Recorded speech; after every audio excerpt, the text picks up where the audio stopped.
మహిమ గల దేవుడా, మహోన్నతుడా, సర్వ సృష్టికి ఆది సంభూతుడా, సర్వకృపానికి మీకే వందనాలు, స్తోత్రములు. ఈ యొక్క సమయంలో మరలా కలుసుకొని మీ యొక్క నామాన్ని బట్టి స్తుతించి ఆరాధించే గొప్ప భాగ్యాన్ని ఇచ్చినందుకు మీకు వందనాలు చెల్లిస్తున్నాను. కూర్చున్నటువంటి యొక్క సహోదరులందరినీ కూడా మీ ఆత్మతో నింపించిన స్తోత్రములు. ప్రతి ఒక్కరిని మీ యొక్క స్వాధీనం తీసుకురండి.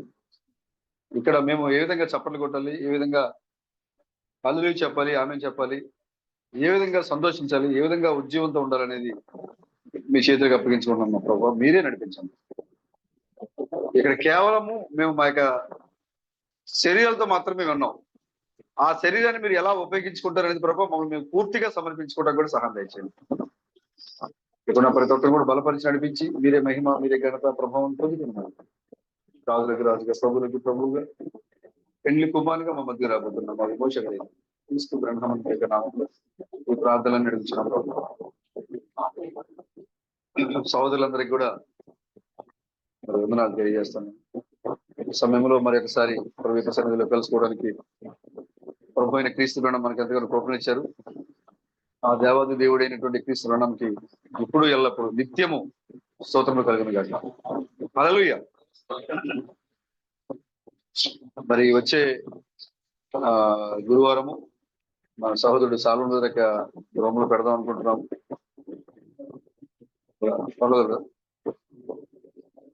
సహోదరులందరూ కూడా మరి విషయం మటుకు పెడదాం అనుకుంటున్నాం. అక్కడ అందరూ నాకు ఇబ్బంది ఏం లేదు. సరే,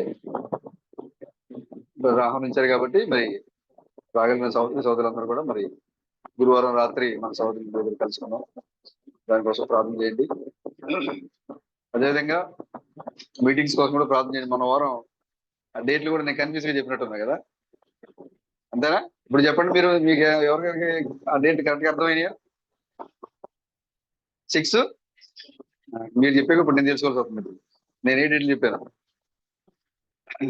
6, 7, 6వ తారీఖు, 7వ తారీఖు శుక్రవారం, శనివారం వచ్చింది. మామూలుగా ఆరాధన 8వ తారీఖు. ఆ తర్వాత మనకి ఆదివారం కూడికి ఎలాగ ఉంటుంది కాబట్టి ఆ రోజు రాత్రి కానీ లేదా సోమవారం ఉదయం కానీ మనందరం కూడా ఎవరింటికి వాళ్ళు వెళ్ళిపోవచ్చు. కాబట్టి మీటింగ్ కోసం కూడా ప్రార్థన చేయండి. బుక్స్ ఈసారి మొన్న మీటింగ్ కి మనం బుక్ తెలియపోయాం. ఈ మీటింగ్ కూడా బహుశా బుక్ అవ్వకపోవచ్చు, వేరే బుక్. కాబట్టి ఏదో ఒక మెసేజ్ తీస్తేనే మంచిది. తెలుగులో మనం వెళ్ళిపోతున్నాం కాబట్టి మరింత మనం చెప్పిన వర్తమానం ఈ లోకానికి అర్థం అవడం కోసం మరింత విరివిగా అర్థమయ్యే భాషలో మనం ఏం చెప్తున్నామో దాన్ని గ్రహించుకునే విధంగా ఈ లోకానికి చెప్పడమే మన ఉద్దేశం. అది తప్ప అదొక ఆచారంగానో ఇలా ఖచ్చితంగా చేయాలనో మనం చేయట్లేదండి. కాకపోతే మనం ఏం చేసామో అది పరిపూర్ణంగా ఉండాలి, తప్పులు ఉండకూడదు. దాంట్లో మనం ఈపోయినా పర్వాలా, ఇచ్చేది మాత్రం కరెక్ట్గా ఉండాలి. తప్పుగా ఇచ్చామనుకోండి మెసేజ్ కూడా తప్పుగా వెళ్ళదు. కాబట్టి ఆ విషయంలో జాగ్రత్తలు తీసుకొని మరి బుక్స్ చేయడం జరుగుతుంది. అలాగే ప్రభు కూడా మనందరి సహోదరులందరి ద్వారా కూడా మనం నడిపించి బుక్స్ తీయడం జరుగుతుంది. కాబట్టి ఆ పనుల కోసం కూడా ప్రార్థన చేయండి, మీటింగ్స్ కోసం కూడా ప్రార్థన చేయండి. హల్లెలూయా. మందిరానికి వచ్చినప్పుడు కూడా జాగ్రత్తగా ఉండాలని సొలొమోను అంటాడు. మందిరానికి వచ్చినప్పుడు పిల్లలు, పెద్దోళ్ళు, యవనస్తులు అందరూ కూడా ఎలా ఉండాలంటే భయభక్తులతో ఉండాలంట. చూడండి ఒకసారి ప్రసంగి గ్రంథము, ప్రసంగి 5వ అధ్యాయము 1వ వచనం చదవండి ఒకసారి. చూసారా? అందరు తీసారా? నువ్వు దేవుని మందిరానికి వెళ్ళేటప్పుడు కానీ వెళ్ళినప్పుడు కానీ నువ్వు వచ్చేటప్పుడు లేదా నువ్వు ఉన్నప్పుడు దేవుని మందిరానికి వెళ్తున్నాను అనే స్పృహత రావాలి. నువ్వు మందిరానికి, దేవుని మందిరానికి నువ్వు వెళ్ళినప్పుడు నీ ప్రవర్తన ఎలా ఉండాలి? జాగ్రత్తగా చూసుకునుమా.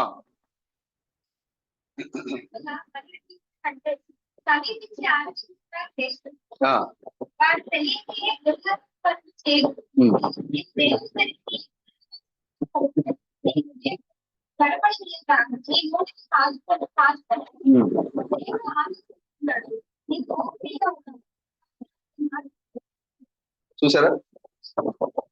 మందిరానికి వచ్చినప్పుడు మన ప్రవర్తన ఎలా ఉండాలంట? జాగ్రత్తగా ఉండాలి. బుద్ధిహీనులు బలి అర్పించినట్లుగా నువ్వు అర్పించకూడదు. బుద్ధిహీనులు మందిరంలో ప్రవర్తించినట్లుగా మనం ప్రవర్తించకూడదు. మందిరానికి వచ్చినప్పుడు మన ప్రవర్తన జాగ్రత్తగా ఉండే విధంగా చూసుకోవాలి. అవునా? అంతేకాకుండా అక్కడ ఏం చెప్తున్నారు చూడండి, దుర్మార్గపు పనులు చేయవారు ఏం చేస్తారంట? వాళ్ళు తెలియదు, వాళ్ళు ఆరాధనలో ఉన్నాం అనుకుంటారు వాళ్ళు, కానీ వాళ్ళు దుర్మార్గ పనులు చేస్తారు, తెలియక చేస్తారు.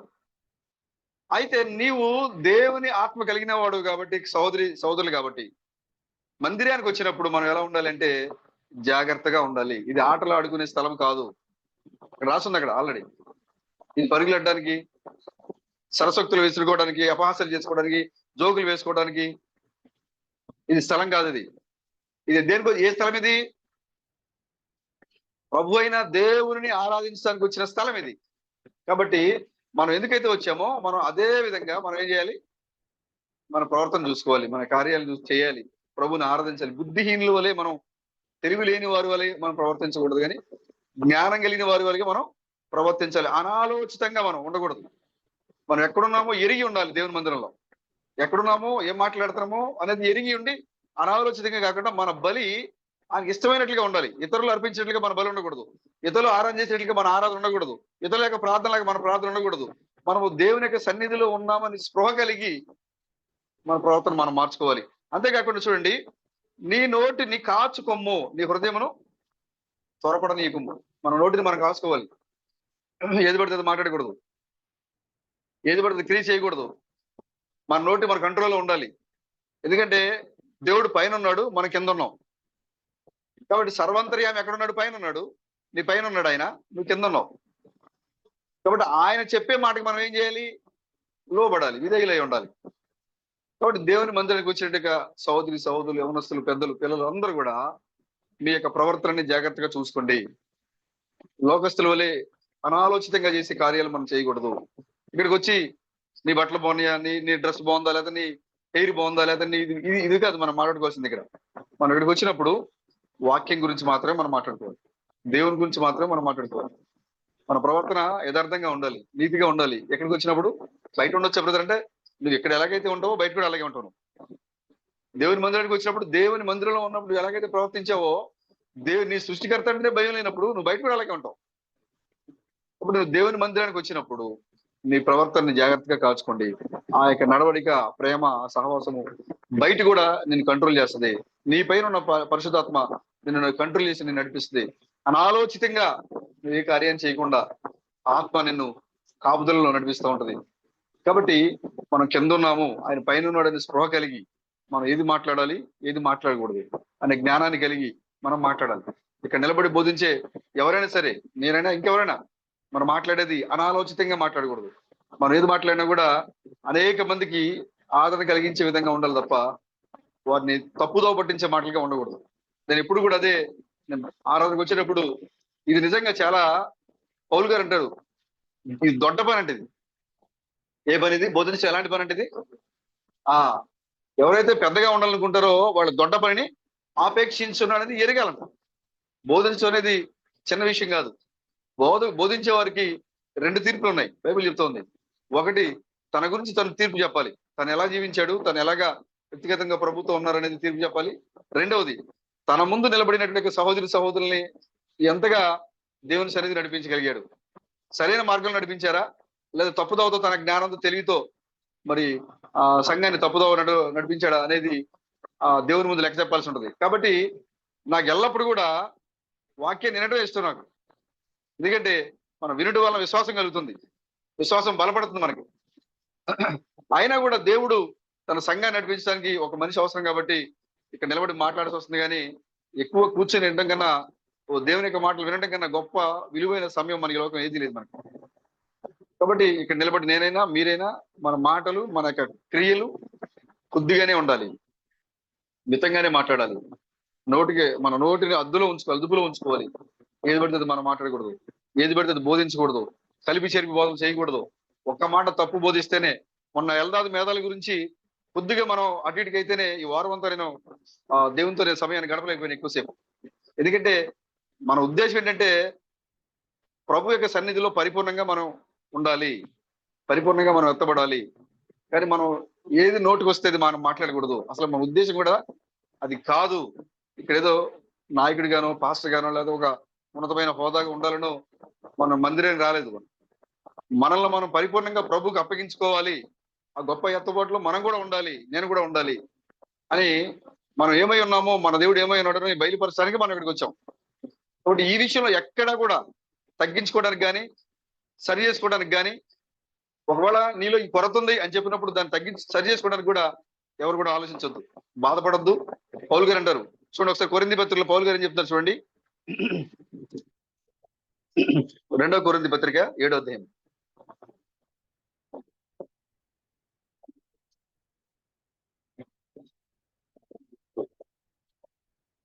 7వ అధ్యాయము 8వ వచనం నేను చదువుతాను చూడండి. 162వ పేజీ. 2వ కొరింథీయులకు రాసిన పత్రిక 7వ అధ్యాయము 8వ వచనం. నేను రాసిన పత్రిక వలన మిమ్మల్ని దుఃఖపెట్టినందున విచారపడను. పౌలు గారు ఏం చేశారంట? ఒక పత్రిక రాశారు కొరింథీకి, కొరింథీలో ఉన్న సంఘానికి ఒక పత్రిక రాశారు. ఆ పత్రిక చదివినప్పుడు కొరింథీ సంఘం ఏమైందంట?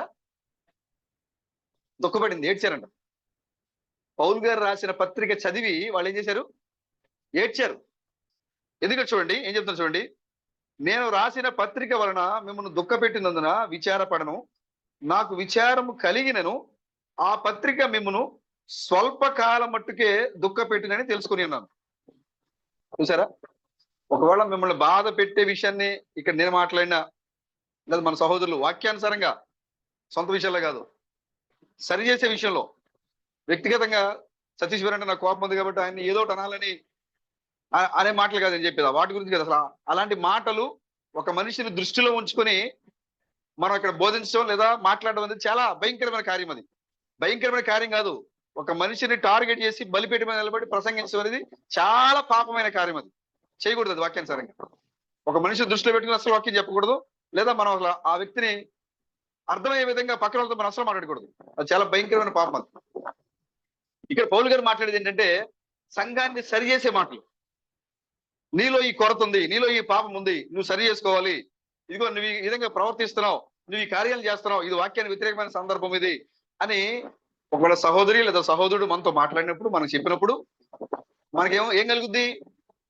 బాధ కలుగుద్ది. అయ్యో నేను యథార్థంగా ఉన్నాను కదా, నాకేం చెప్పాడేంటినా, నాకు చెప్పేవాడు నాకు పర్సనల్ గా బయటకు వచ్చి చెప్పొచ్చు కదా, ఇటు ఎక్కడ చెప్పాడేంటినా అని ఇలాంటి బాధలు మీకు మనసులో వస్తాయి.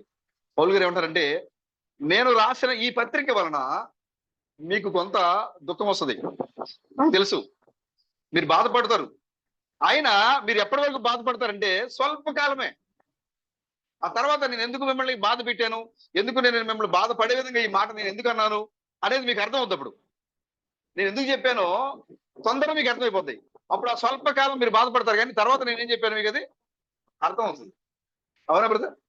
కాబట్టి మనం చెప్పే మాటలు కానీ, వర్తమానాలు కానీ, లేదా సహోదరులతో సహోదరులతో మనం పంచుకునే విషయాలు కానీ కొంచెం బాధ కలిగిస్తాయి, కొంచెం నొప్పిగా ఉంటాయి, కానీ అది స్వల్పకాలమే. ఆ తర్వాత ఆ చెప్పిన మనకు నొప్పి కలిగించిన ఆ బాధ మనల్ని మరింత ఉత్తమములుగా, మరింత వాక్యానుసారంగా మనల్ని తీర్చిదిద్దుతాయి. ఆ వాక్యాన్ని కనుక మనం లోబడితే, లేదా ఆ హెచ్చరిక కనుక మనం లోబడితే. పౌలు గారు అక్కడ అదే మాట్లాడతారు. నా పత్రిక వలన మీకు దుఃఖం వచ్చింది, నాకు తెలుసు, అయినా నేను సంతోషపడుతున్నా. దేనికంటే మీరు ఏడ్చారని సంతోషపడలా, మీ ఈ దుఃఖము స్వల్పకాలమైన ఎరిగి, మీరు మారు మనసు పొందుతారని ఎరిగి నేను సంతోషపడతాను. చూసారా? కాబట్టి మనం మాట్లాడే మాటలు కొంతమందికి కొంచెం దుఃఖాన్ని కలిగిస్తాయి. సోదరు మీరు ఎవరికి చెప్పినా, లేదా నేను మాట్లాడినా, లేదా మీరు మనం ఒకరితో ఒకరు మాట్లాడుకున్నా, ఇదిగో సోదరుడా సహోదరి నీలో ఈ కొరత ఉంది, సోదరుడా నీలో ఈ సమస్య ఉంది, నీలో ఇబ్బందికరమైన కార్యాలు ఉన్నాయి అని చెప్పినప్పుడు ఇది తగ్గించుకోవడానికి, తీర్చివేయడానికి మనకు కొంచెం ఇబ్బందికరంగా ఉంటుంది, కొంచెం బాధగా వస్తుంది.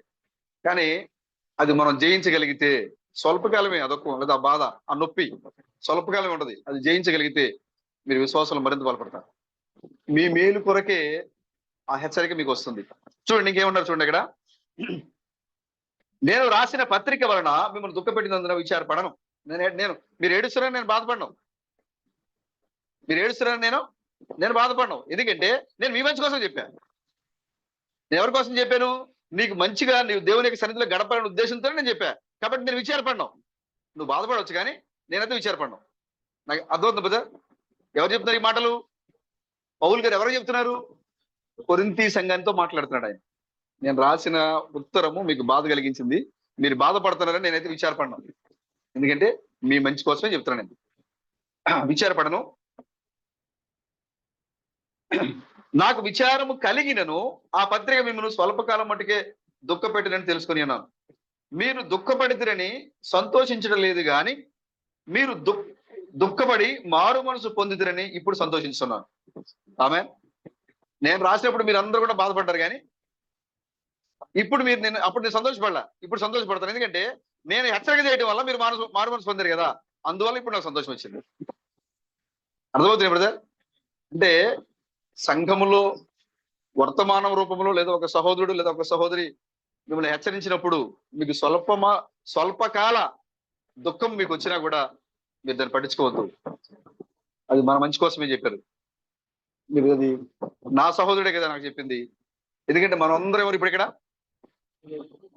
థామస్ గా చెప్పారు కదా, మీరందరికీ ఒక్కొక్కరికి ఒక్కొక్క కుటుంబం ఉంది, కానీ ఇక్కడ కూర్చున్న వాళ్ళందరూ కూడా ఇప్పుడు ఎవరి కుటుంబము? నా కుటుంబం అని చెప్పారు. మనం అందరూ కూడా క్రీస్తు కుటుంబం అయినాం మనం.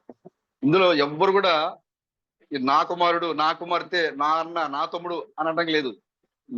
అందరూ ఇక్కడున్న చిన్నపిల్లలందరూ నా కుమారులు కుమార్తెలే. ఇక్కడున్న అన్నలందరూ నాకు అన్నలే, చెల్లెళ్ళందరూ నాకు చెల్లెళ్ళే. ఎందుకంటే మనం అందరూ కూడా ఒకే కుటుంబంలో ఉన్నాం మనం.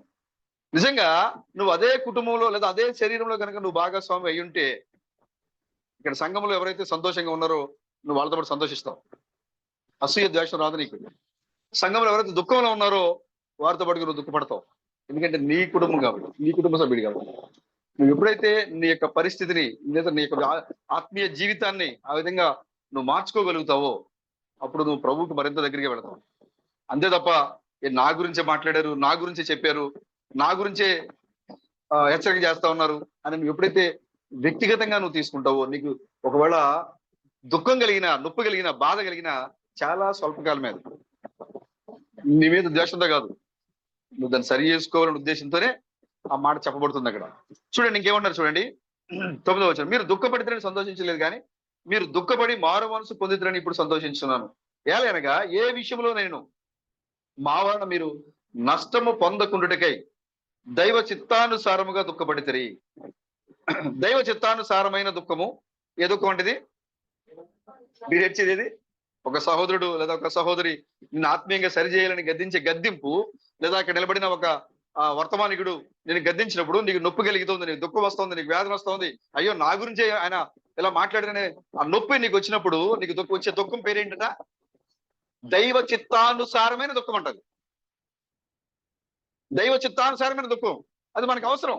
ఎందుకంటే మనం మనుషులం. పౌలు గారు అంటున్నారు సంపూర్ణ ఒకటి సాగిపోదాం అంటాడు ఆయన. హెబ్రీ పత్రికలు ఏమంటారు? సంపూర్ణ వరకు మనం ఏం చేయాలంట? సాగిపోవాలి. మనం దేవుని యొక్క సన్నిధిలో పరిపూర్ణంగా ఈ దినము రేపు ఎల్లుండ అలాగా రోజులు గడుస్తున్న కొలది దేవుని వలె క్రీస్తు వలె మనం ఆయన దగ్గరగా వెళ్ళినట్లుగా, సంపూర్ణమగినట్లుగా, సంపూర్ణమైన వాక్యాలుగా మారిపోయినట్లుగా మనం సాగిపోతూ ఉండాలి. ఈ సాగిపోయే సమయంలో ప్రతిరోజు మనము పోరాటం చేయాలి. మనలో ఏదో కొరత ఉంటుంది, నేనే ఏదో తప్పు చేయొచ్చు, దాని సహోదరులు నాకేదో చెప్పొచ్చు, అయ్యో ఇదేంటి నేను ఇక్కడ బోధిస్తాను కదా నాకే చెప్తాడా అని నేను తీసుకుంటే అది ఇంకోచోట పౌలు గారు అంటారు అది నిత్య నాశనానికి, ఎడబాటుకి తీసుకెళ్ళిపోతుంట. నేను దేవుని నుండి ఎడబాటుకి తీసుకెళ్ళిపోతుంట. నాకే చెప్తాడు ఆయన, రమేశ్వర్ నాకు చెప్తారా, సతీశ్వర్ నాకే హెచ్చరిక చేస్తాడా, నేను బోధిస్తున్నాను కదా నాకు తెలీదా అని ఒకవేళ అనుకుంటే నిత్య నాశనానికి, ఎడబాటుకి, దేవుని నుండి నిన్ను ఎడబాటు తీసుకెళ్ళిపోతాడు.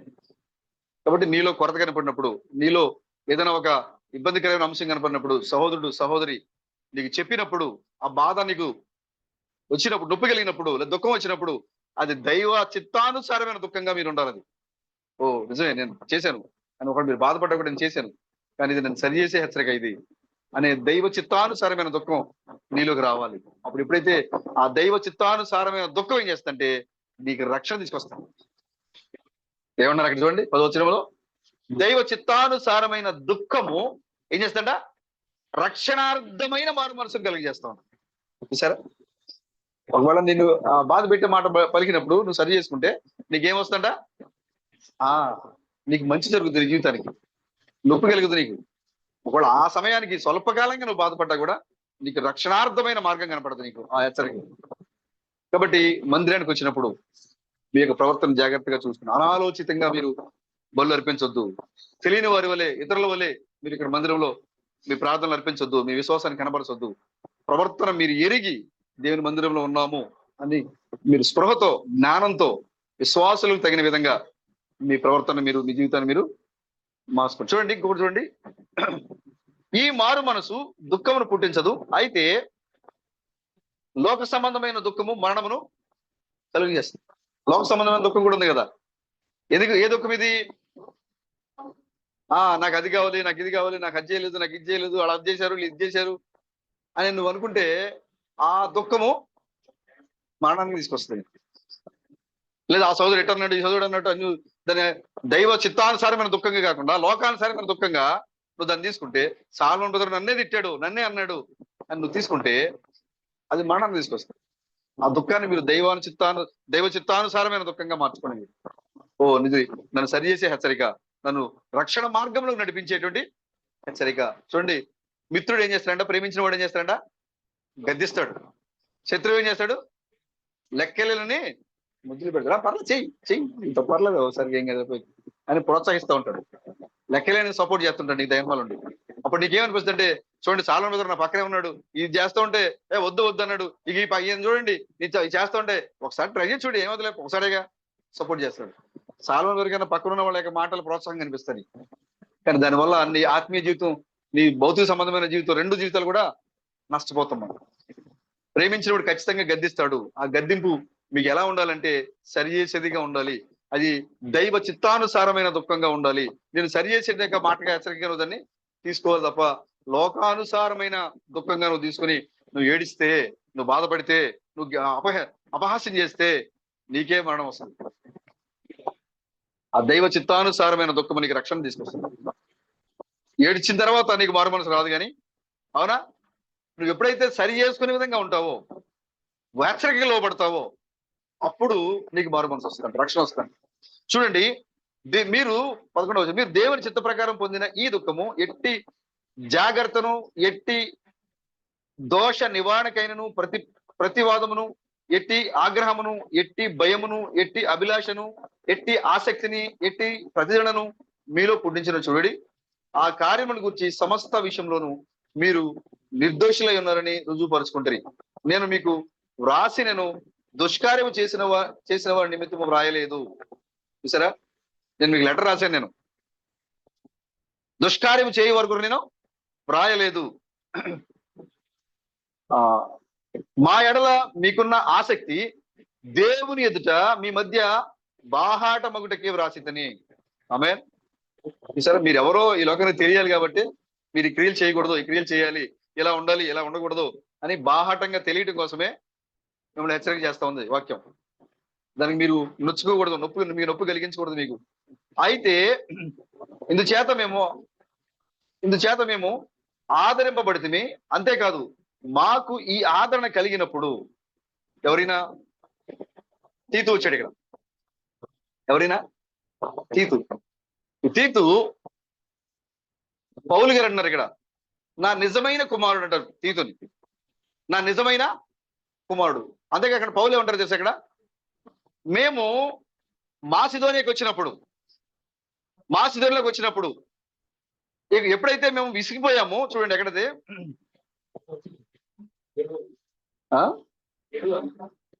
7వ తెలుసా చూడండి. పౌలు గారికి ఎప్పుడు సంతోషం కలిగిందంటే, తన పరిచర్య అంతట్లో ఎక్కడికి వెళ్ళినా విశ్రాంతి లేదు, ఎక్కడికి వెళ్ళినా ఆదరణ లేదు. ఆయన 5వ వచనంలో చెప్తున్నాను, నేను మాసిదోనియాకి వచ్చినప్పుడు మా శరీరము ఏమాత్రమును విశ్రాంతి లేదు, ఎటు పోయినను శ్రమే, వెలుపట పోరాటములు, లోపల భయం. ఇంత వేదనలో ఉన్నాడు పౌలు గారు. ఎక్కడ? మాసిదోనియాకి వచ్చినప్పుడు ఎంత భయంకరమైన పరిస్థితుల్లో, పోరాటాల్లో, శ్రమ, ఒత్తిడి, విశ్రాంతి లేదు. లోపలికి మాత్రం చూడటానికి కనపడుతున్నాడు కానీ లోపలంతా ఏముందంటానికి, బయటికి కనపడుతున్నాడు కానీ బాహాటంగా, లోపల మాత్రం భయంతో నిండిపోయి ఉన్నాడు. ఇలాంటి పరిస్థితుల్లో ఒక వ్యక్తి వల్ల మాకు ఆదరణ కలిగింది. ఒక వ్యక్తి మమ్మల్ని ఆదరించాడు. ఒక వ్యక్తి యొక్క రాక మమ్మల్ని ఏం చేసిందంట? ఆదరణలో నడిపించింది. ఏం బ్రదర్? ఎవరు ఆ వ్యక్తి? తీతు. ఈ తీతు అనే వ్యక్తి వచ్చినప్పుడు పౌలు గారు అన్నారు, ఇతను నేను పోరాటములో కనిన నా నిజమైన కుమారుడు అంట. తీతు అంటే ఎవరంట? ఈయన నిజమైన కుమారుడు. ఎవరికి? పౌలు గారికి. నేను పోరాటంలో ఒనేసిమో అని ఒక ఆయన ఉన్నాడు. ఆయన గురించి కూడా పరిచయం చేస్తూ ఉంటారు ఫిలిమోను పత్రికలో.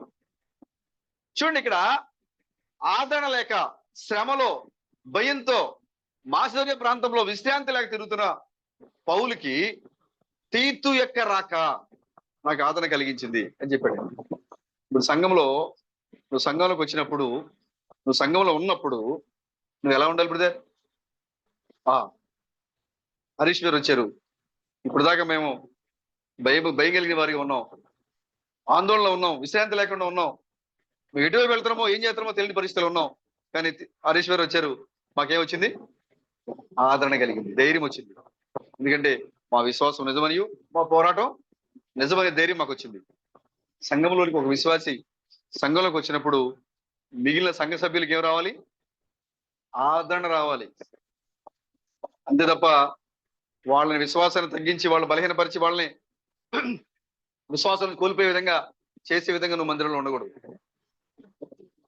తీతు ఎలాగైతే తీతు యొక్క రాక అపోస్తుడైన పౌలు యొక్క విశ్వాస జీవితాన్ని ఆదరణ కలిగించిందో, ఆయన అంటున్నాడు తీతు యొక్క రాక నాకు ఆదరణ కలిగించింది అంటాడు. చూడండి 6వ వచనం, ఆయనను దీనులను ఆదరించే దేవుడు తీతు రాక వలన మమ్మను ఆదరించెను. తీతు రాక వలన మాత్రమే కాకుండా అతడు మీ అత్యభిలాషను, మీ అంగలార్పును, నా విషయమే మీకు కలిగిన అత్యాసక్తిని మాకు తెలుపుచు. ఈయన ఏం చేస్తాడు? సంఘం ఎలాంటి ఆసక్తిని కలిగి ఉంది అక్కడ పౌలు గారితో మాట్లాడుతున్నారు. పౌలు గారు ఏం చెప్తున్నారు? సంఘంతో మాట్లాడుతున్నారు. ఇక్కడ విషయాలు అక్కడ ఏం చేస్తున్నాడు ఆయన? వాక్యానుసారమైన సంభాషణ. అంతేగాని హరీష్ గారి దగ్గరికి వెళ్ళి నేను సతీష్ గారు తిట్టాడు, నువ్వు ఊరుకుంటావా? క్షమిస్తావా? ఇంటి పొరపాటున క్షమించొద్దు. ఈ దారిలో వస్తూ ఉంటాడు, కాసేపు నుంచి ఇక్కడ ఏదైనా కర్ర తీసుకుని బాధే, లేదా నీ నోటికి ఏదో వస్తే తిట్టే. ఇవి నేర్పించే సంఘాల్లో.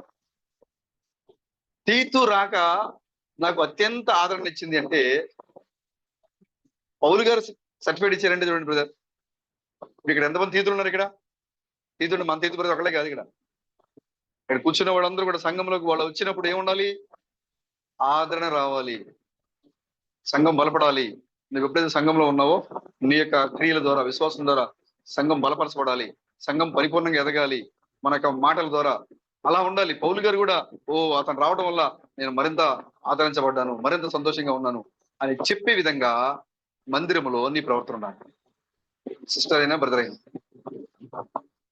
అలా ఉండాలి మనం. అందుకోసమే సొలొమోను పౌలు గారు చెప్పడానికంటే ముందుగానే మనతో చెప్పారు ఏమంటే, మందిరములో నీ ప్రవర్తనని జాగ్రత్తగా చూసుకోండి, ఏది పడితే మాట్లాడొద్దు, అనాలోచితంగా ఉండొద్దు. మీ ఆరాధన మీ బలి అర్పణ అనాలోచితమైన అర్పణ ఉండకూడదు. స్పృహ కలిగి, వాక్యాన్ని ఎరిగి, నీకు రక్షణార్థమైనటువంటి మారు మనసుతో దేవుని యొక్క సన్నిధిలో ఉండాలి. వాళ్ళ ఈ మాటలు నీకు నొప్పి కలిగించే మాటలు నీకు అనిపించవచ్చు. స్వల్పకాలమే, తక్కువ కాలమే. దాన్ని నువ్వు ఎరిగి ఉండి దాన్ని సరి చేసుకుంటే నువ్వు ఎల్లప్పుడూ నిత్యం సంతోషించే సహోదరుడిగా, సహోదరిగా నీ జీవితం, ఆత్మీయ జీవితాన్ని నువ్వు బలపరుచుకుంటావు. ఈ దుఃఖము దైవ చిత్తానుసారమైన దుఃఖంగా మార్చుకోండి. ఈ హెచ్చరిక దైవ చిత్తానుసారమైన హెచ్చరిక మీరు మార్చుకోండి. అప్పుడు మీ హృదయాలు బలపడతాయి, మీ ఆత్మీయ జీవితం బలపడుతుంది. బాధ పెట్టానని చెప్పి మీరు తీసుకోవద్దు. ఏదో సోదరుడు నన్ను ఇలా అన్నాడని అలా తీసుకోవద్దు. నాలో ఏదో సమస్య ఉంది, నాలో ఏదో కొడుతుంది కాబట్టి నా సోదరుడు ఇలా నాకు చెప్పాడు అని ఎవరికి వాళ్ళు కానీ మనం ఏం చేయాలంట? సరి చేసుకుని, ఆ యొక్క వాక్యాన్ని సరి చేసుకుని తీసుకునే విధంగా మనం కాపాడుకోవాలి. హల్లెలూయా, ప్రభుకి స్తోత్రం కలుగాక. తీతు యొక్క రాక పౌలు గారిని ఆదరించినట్లు గాని, సంఘాన్ని బలపరిచినట్లు గాని, ఇప్పుడు మన యొక్క రాక కూడా సంఘంలో అలాగే ఉండాలి, అలాగే మాట్లాడేది, అలాగే క్రియ చేయండి. అలాగే జీవించండి. ప్రవర్తన జాగ్రత్తగా చూసుకోండి. హల్లెలూయా. ఈరోజు నేను ఈ కొన్ని హెచ్చరిక మాటలు మాత్రమే చెప్దాం అనుకుంటాను. నేను ముందుగా తీతుకు రాసిన పత్రిక, తీతు పత్రిక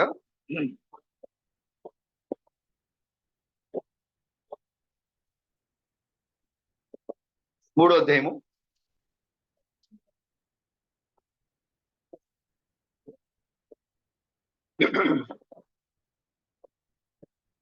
1 నుంచి నేను చదువుతా చూడండి. అధిపతులకును అధికారులకును లోబడి విధేయులుగా ఉండవలన నీవు ప్రతి సత్కార్యము చేయుటకు సిద్ధపడి ఉండవలన నీవు మనుషులందరి ఎడల సంపూర్ణమైన సాత్వికమును కనపరచుచు ఎవరిని దూషింపక జగడమాడని వారును శాంతులనై ఉండవలన నీవు వారికి జ్ఞాపకము చేయుము. పౌలు గారు రాస్తున్నారు. ఎవరికి రాశారు? తీతుకు రాశారు. ఈ యొక్క పత్రిక తీతు అనే సోదరికి పౌలు గారు రాశారు. సంఘం ఎలా ఉండాలి, అధికారులతో ఎలా ఉండాలి, సత్క్రియ చేయడానికి ఎలా సిద్ధపడి ఉండాలి అనేది ఇక్కడ రాసే ఉద్దేశం ఇది. తీతు చాలా పౌలు యొక్క పరిచర్యలో చాలా బలమైన పరిచర్య జరిగించారు. తిమోతి తర్వాత తీతు అనేది పౌలు పరిచర్యలో చాలా ఆదరణ కలిగించే విధంగా సపోర్ట్ గా నిలబడ్డారు ఆయన. చూడండి 3వ వచనము. ఎందుకనగా మనము కూడా మునుపు అవివేకులమును అవిధేయులమును మోసపోయిన వారమును నానా విధములైన దురాశలకును భోగములకును దాసులమునైనండి దుష్టత్వమునందును అసూయందును కాలము గడుపుచు అసహ్యమై ఒకరికొకరు ద్వేషించుచూ ఉంటిమి. మన రక్షకుడైన దేవుని యొక్క దయయు మానవుని ఎడల ఆయనకున్న ప్రేమయు ప్రత్యక్షమైనప్పుడు మనము నీతిని అనుసరించి చేసిన క్రియల మూలంగా కాక తన కనికరము చొప్పుననే పునర్జన్మ సంబంధమైన స్నానము ద్వారాను పరిశుద్ధాత్మ మనకు నూతన స్వభావము కలిగజేయటం ద్వారాను మనల్ని రక్షించను. మనం ఆయన కృప వలన నీతిమంతులమని తీర్చబడి నిత్య జీవమును గూర్చిన నిరీక్షణను బట్టి దానికి వారసుల మగుటకై పరిశుద్ధాత్మను మన రక్షకుడైన యేసు క్రీస్తు ద్వారా ఆయన మన మీద సమృద్ధిగా కుమ్మరించెను. ఆమేన్. చిన్న ప్రార్థన చేసుకోండి. మహాపరిశుద్ధుడ మహోన్నతుడైన మా దేవుడా, మీకు వందనాలు చెల్లిస్తున్నాం తండ్రి. ఈ యొక్క సమయంలో కొన్ని మాటలు వినడానికి మేము సిద్ధపడుతుండగా గొప్ప దేవుడా, అనాలోచితమైన మాటలు, కలిపి చెరిపే మాటలు, సంఘాన్ని గందరగోళం చేసే మాటలు, సంఘాన్ని తప్పు దోవ పట్టించే మాటలు, బైబిల్లో లేని వర్తమానంలో లేని మాటలు మా నోటిలోంచి ఇప్పుడే వాటిని కోక్కటి వేళతో సహా పెగిలించి అవతల పడమని అడుగుతున్నాం మా ప్రభు. నువ్వు సంఘానికి ఏదైతే ఇవ్వాలనుకుంటున్నావో, సంఘాన్ని ఎలాగైతే రూపొందించాలనుకుంటున్నారో, సంఘాన్ని ఏ విధంగా అయితే పరిపూర్ణంగా పెళ్లి కుమార్తె వలె అలంకరించాలనుకుంటున్నారో దానికి కలిగించిన ఆ మాటలు మాత్రమే మా చెవులు వినగలిగినట్లుగా, మా హృదయము గ్రహించగలిగినట్లుగా, మా కన్నులు చూచినట్లుగా సహాయం తెచ్చి అడుగుతున్నాం మా ప్రభు. ఇప్పుడున్న సహోదరులందరూ దీవించండి, ఆశీర్వదించండి.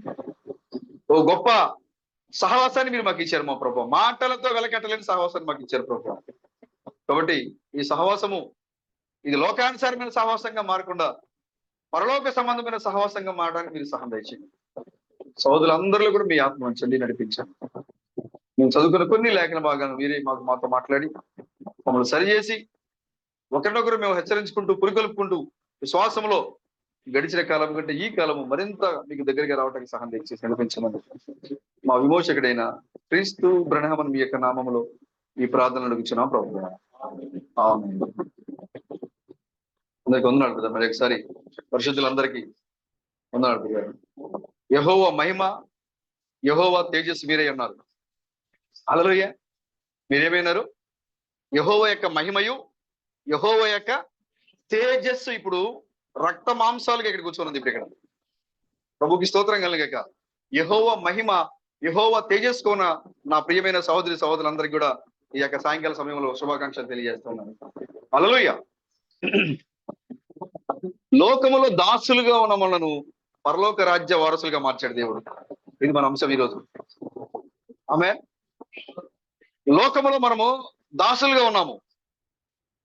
ఈ లోకములో మనం ఎలా ఉన్నామంటే దాసులుగా ఉన్నాము. కానీ దేవుడు మనల్ని ఎలా మార్చాడంటే పరలోక రాజ్య వారసులుగా మార్చాడు దేవుడు మనల్ని. ఇప్పుడు మనము దాసులు కాదు కానీ మనం ఏమై ఉన్నాం ఇప్పుడు? వారసులమై ఉన్నాం మనం ఇప్పుడు. హల్లెలూయా. ఇక్కడ తీతుకి పౌలు గారు రాస్తే ఏమన్నారంటే 3వ అధ్యాయంలో అధిపతులకును అధికారులకు లోబడి విధేయులుగా ఉండవలను.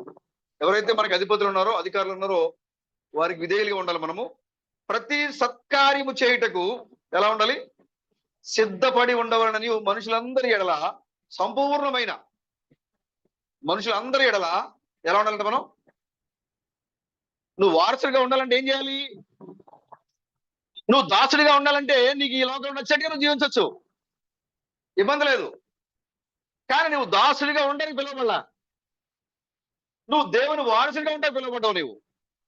నువ్వు ఈ లోకంలో దాసుడి కాదు. నువ్వు దేవుని యొక్క అబ్రాహాం యొక్క రాజరిక సంతానం అయి ఉన్నావు. నువ్వు రాజ సంతానం నువ్వు. కాబట్టి నువ్వు దాసుడిగా ఉండాలి అంటే నువ్వు ఎలాగైనా జీవించవచ్చు, ఎలాగైనా మాట్లాడవచ్చు, ఎలాగైనా క్రియ చేయొచ్చు. కానీ నువ్వు దేవుని వారసుడిగా ఉండాలంటే మాత్రం కొన్ని కార్యాలు చేయాల్సి ఉంది. ఏం చేయాలి? నువ్వు సాత్వికమైన మనసు కలిగిన వాడే ఉండాలి. నువ్వు జగడమాడేవాడిగా నీవు ఉండకూడదు. చూడండి, సంపూర్ణమైన సాత్వికమును కనబరుచు ఎవరిని దూషింపక. చూసారా? శత్రువులు కాదు, మిత్రులు కాదు, ఎవరిని దూషింపక జగడమాడని వాడును శాంతులునై ఉండాలి. నువ్వు వారసులు అవ్వాలంటే నీవు ముందు ఉండాల్సిన లక్షణం ఏంటి బ్రదర్? సాగర్ బ్రదర్, దేవుని వారసుగా నీవు ఉండాలంటే జగడమాడని వాడే ఉండాలి. నీవు సాత్వికుడు అయి ఉండాలి. నీవు శాంతగా ఉండాలి. నువ్వు ఈ లక్షణాలు కలిగి ఉన్నప్పుడు ఏమవుతావు అంటే దాసుని యొక్క స్థానం నుండి కుమారుని యొక్క స్థానానికి హెచ్చించబడతావు, మార్చబడతావు. నువ్వు మానవ స్వభావం నుండి క్రీస్తు యొక్క స్వభావానికి నువ్వు మార్చబడతావు. నువ్వు మనిషి నుండి క్రీస్తుగా మారుతావు. నువ్వు మానవ నుండి దేవుడిగా మారుతావు. ఎప్పుడంటే సంపూర్ణమైన సాత్వికం గలవాడే ఉండాలి. కొద్ది కొద్దిగా కాదు, నచ్చిన వాడి వల్ల సాత్వికం కాదు. సాంప్రదాయం నచ్చినోడు కాబట్టి ఆయన వచ్చినప్పుడు మాత్రం శాంతంగా మాట్లాడతా. నాకు సతీష్ గారు అంటే నాకు నచ్చదు, ఆయన వచ్చినప్పుడు ఎలాగైనా మాట్లాడతా. పౌలు గారు అలా చెప్పట్ల, తిట్టుతో సంపూర్ణమైన సాత్వికం ఉండాలి. నీ దగ్గరికి ఎవరు వచ్చినా కూడా సాత్వికంతో మాట్లాడు. ఇంకొకటి, ఎవరొచ్చినా అంటే ఎవరైతే అవిధేయులు అవిశ్వాసం వచ్చారో వారికి దూరంగా ఉండాలి. చూడండి, ఇప్పుడు మనం చూస్తాం ఈ లోకంలో మత భేదాలు ఏమొస్తా ఉన్నాయి? మత భేదాలు, నీ మతం గొప్ప నా మతం గొప్ప, డిబేట్లు. పౌలు గారు చెప్పారు అసలు మీరు ఆ డిబేట్లు చేయొద్దని చెప్పారు. మీరు అసలు డిబేట్లు జోలికే మీరు పోవద్దు. చూడండి కొరింథీ పత్రికలో ఆయన ఏం చెప్తున్నారు చూడండి.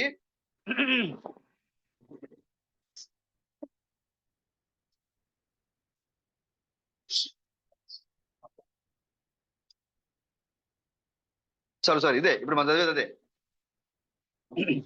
తీతు పత్రిక 3వ అధ్యాయమే, అక్కడికే వస్తున్నాం ఇప్పుడు. చూడండి, అధిపతులకును అధికారులకును లోబడి విధేయులుగా ఉండవలననియు ప్రతి సత్కార్యము చేయుటకు సిద్ధపడి ఉండవలననియు మనుష్యులందరి ఎడల సంపూర్ణమైన సాత్వికమును కనబరుచుచు ఎవరిని దూషింపక జగడమాడని వారును శాంతులై ఉండవలననియు వారికి జ్ఞాపకము చేయుము. ఎందుకనగా మనము కూడా మునుపు అవివేకులమును అవిధేయులమును మోసపోయిన వారము. ఇంతకుముందు మనం ఎలా ఉన్నాం బ్రదర్? తీతు రాసిన పౌలు గారు సంఘానికి ఇది చెప్పండి, సత్కార్యం చేయాలి, వాళ్ళు సాత్వికంగా ఉండాలి, జగడమాడిన వారిగా ఉండాలి. ఎందుకంటే అలాంటి వారు మాత్రమే దేవునికి ఇష్టమైన బిడ్డలుగా ఉంటారు వాళ్ళు. మనమైతే గతంలో మనం కూడా ఇంతకు ముందు ఎలా ఉన్నారు పౌలు గారు? మనము కూడా ఇంతకు ముందు మునుపు అవివేకులమును అవిధేయులమును మోసపోయిన వారమును నానా విధములైన దురాశలకును. మేము ఆశించింది ఏదీ లేదు. లోకంలో ఉన్నప్పుడు, దాసులుగా ఉన్నప్పుడు మేము ఆశించింది ఏదీ లేదు. అన్నిటికీ లోపడ్డాం మేము, అన్నిటికీ ఆశపడ్డాం మేము, దురాశలకి లోపడ్డాం మేము. పౌలు గారు అన్నారు మేము కూడా అవిధేయులమే, మేము కూడా దురాశలకు లోబడిన వారమే. అయితే చూడండి, దురాశలకును భోగములకును దాసులై ఉన్నాం మేము. దేనికి దాసులు? అవిధేయతకి, మోసపోవడానికి, దురాశలకి, భోగములకి. భోగములు అంటే ఏంటి బ్రదర్? భోగములు అంటే నీ జీవితాన్ని ఈ లోకంలో విలాసవంతంగా అన్ని అనుభవించాలి. లోకస్తులు ఎలాగైతే జీవిస్తారో అలాగే నేను కూడా జీవించాలి. లోకస్తులు ఏ కార్యాల్లో పాల్గొంటారో నేను కూడా అలాగే పాల్గొనాలి. వాళ్ళు దేంట్లో సంతోషం వెతుక్కుంటున్నారో నేను కూడా దాంట్లో సంతోషం వెతుక్కోవాలి. ఇలాగ ఎప్పుడైతే నువ్వు లోకంతో ఉంటావో, పౌలు గారు అన్నారు, గతంలో మనం అందరం కూడా అలాగే వెతుక్కున్నాం. మనం కూడా అవిధేయులమే, అవిశ్వాసులమే, దురాశలు కలిగిన వారిమే మనం కూడా. అయితే మనం ఇప్పుడు ఏమైపోయామంటే చూడండి, అసూయందు కాలము గడుపుచు అసహ్యులమై ఒకరినొకడు ద్వేషించుచు ఉంటిమి. దేనికి దాసులు వీళ్ళు? అసూయకి దాసులు. నువ్వు అసూయ పడుతున్నావా? నువ్వు జగడమాడుతున్నావా? నువ్వు సాత్వికుడిగా లేకుండా ఉంటున్నావా? నువ్వు మోసపోయేవాడిగా లేదా మోసపుచ్చేవాడిగా ఉంటున్నావా? దురాశలు. ఇది ఒక మనిషికి సరిపోయినట్టు మాట ఇది. చూడండి, సొలొమోను ఏమంటాడు చూడండి ఒకసారి. ఆయన అంటాడు, ఈ సూర్యుని కింద నాకు ఒక దురావస్థ కనపడుతుంది. నాకు దురావస్థ అంటే దాని పేరేం పెట్టాడైనా? దురావస్థ. చూడండి ఒకసారి ప్రసంగే చూడండి దానికి ఏం పేరు పెట్టాడు ఇక్కడ సొలొమోను? 4వ అధ్యాయాన్ని మీరు చదివితే, 4వ అధ్యాయాన్ని చదువుతూ చూడండి. పిమ్మట సూర్యుని కింద జరుగు వివిధమైన అన్యాయ క్రియలను గురించి నేను యోచించి తిని, బాధింపబడు వారు ఆదరించే దిక్కు లేక కన్నీళ్లు విడుచుదురు, వారిని బాధ పెట్టేవారు బలవంతులు కనుక ఆదరించేవాడు ఎవడును లేకపోయేను. చూసారా? ఇది ఇప్పుడు కాదు, ఇది అప్పుడు జరుగుతూనే ఉంది. డబ్బున్నవాడు డబ్బు లేని వాడు ఏం చేస్తాడంట? బాధ పెడుతూనే ఉన్నాడు. సూర్యుని కింద జరుగుతూ ఉంది ఇది. అయితే తర్వాత మీరు చదవండి 7వ వచనము. ఒక వ్యర్థమైన కార్యం ఈ భూమి మీద ఉంది. దురాశ ఇది. ఇదేంటంటే ఇది వ్యర్థమైన కార్యం ఇది. చూడండి 7వ వచనము. నేను ఆలోచింపగా వ్యర్థమైనది ఒకటి సూర్యుని కింద నాకు కనబడను. ఇదే కార్యం అంటే ఇది. మనం చదివేదాన్ని మీరు జాగ్రత్తగా విన్నారు బ్రదర్. ఇది మనం చదివేది ఇప్పుడు ఏంటంటే వ్యర్థమైంది ఇది. ఏ విషయంలో వ్యర్థమైంది చూడండి. నేను ఆలోచింపగా వ్యర్థమైనది మరొకటి సూర్యుని కింద నాకు కనబడెను. ఒంటరిగానున్న ఒకడు కలడు, అతనికి జతగాడు లేడు, కుమారుడు లేడు, సహోదరుడు లేడు. ఒకడే ఉన్నాడు. స్నేహితులు లేడు, కుమారుడు లేడు, కుటుంబం లేదు, ఏమి లేదు. అతనికి ఒంటరిగా ఉన్నాడు. ఇదేంటంటే ఇది వ్యర్థమైంది ఇది. ఆయనను అతడు ఎడతెగగా కష్టపడను. ఎవరు లేరు, ఒకడే ఉంటాడు. కానీ 24 గంటలు కష్టపడుతూనే ఉంటాడు, పని చేస్తూనే ఉంటాడు. కానీ అతనికి ఎవరు లేరు. చూడండి, కష్టపడను. అతని కన్ను ఐశ్వర్యము చేత తృప్తి పొందదు. ఎంత సంపాదించినా ఇంట్లో ఎంతమంది ఉంటారు? ఒక్కడే ఉంటాడు, కష్టపడుతూనే ఉంటాడు, సంపాదనిస్తూనే ఉంటాడు. కానీ అతని కంటికి తృప్తి లేదు. ఎంత డబ్బు వచ్చినా తృప్తి పడ్డాడు. సొలొమోను దానికి ఏం పేరు పెట్టాడు? వ్యర్థము. నువ్వు ఎంత కష్టపడినా నీకు ఎంత అవసరమో చాలు నీకు. చూద్దాం, అది కూడా సొలొమోను చెప్పారు. దాన్ని కూడా చూడండి. అతని కన్ను ఐశ్వర్యం చేత తృప్తి నొందదు. అతడు సుఖము అనేది ఎరుగక ఎవరి నిమిత్తము కష్టపడుచున్నానని అనుకున్నాడు. సుఖం కూడా చూసుకోడు, కష్టపడుతూనే ఉంటాడు. ఇది వ్యర్థమైనదై బహు చింత కలిగించును. సొలొమోను అంటాడు, ఎందుకు కష్టపడుతున్నాడో నాకు అర్థం కావట్లా. ఎందుకు కష్టపడుతున్నాడో నాకు అర్థం కావట్లా. ఎవరి కోసం కష్టపడుతున్నాడో నాకు అర్థం కావట్లా. ఇది నాకు చింత కలిగిస్తా ఉంది. ఇది బహు వ్యర్థమైన కార్యం ఇది. ఇద్దరి కష్టము చేత ఉభయులకు మంచి ఫలము కలుగును గనుక ఒంటిగాడ యూనిట్ కంటే ఇద్దరు కూడి యూనిట మేలు. వారు పడిపోయినను ఒకడు తన తోటి వారిని లేవనెత్తును. అయితే ఒంటరిగాడు పడిపోయిన ఎడల వానికి శ్రమయే కలుగును. వాని లేవనెత్తువాడు లేకపోవును. ఇద్దరు కలిసి పండుకొని ఎడల వారికి వెట్ట కలుగును. ఒంటరి ఒంటరిగా ఒంటరిగానికి వెట్ట ఎలాగు పుట్టును? ఒంటరియగు ఒకరి మీద మరి ఒకడు పడిన ఎడల ఇద్దరు కూడి వారు ఎదిరింపగలరు. 3 పేటల త్రాడు త్వరగా తెగిపోదు కదా. సో నువ్వు ఒంటరిగా ఎందుకు కష్టపడుతున్నారు? ఎంత సంపాదిస్తున్నారు? సంపాదించిన నీ కన్ను తృప్తి పడుతూ ఉందా? సొలొమోను ఏమంటారంటే, ఈ లోకంలో అది సూర్యుని కింద అది వ్యర్థమైన కార్యము, చింత కలిగించే కార్యము. ఐశ్వర్యాన్ని చూసే కూడా నీ కన్ను తృప్తి నొందదు. చూడండి తర్వాత 6వ అధ్యాయము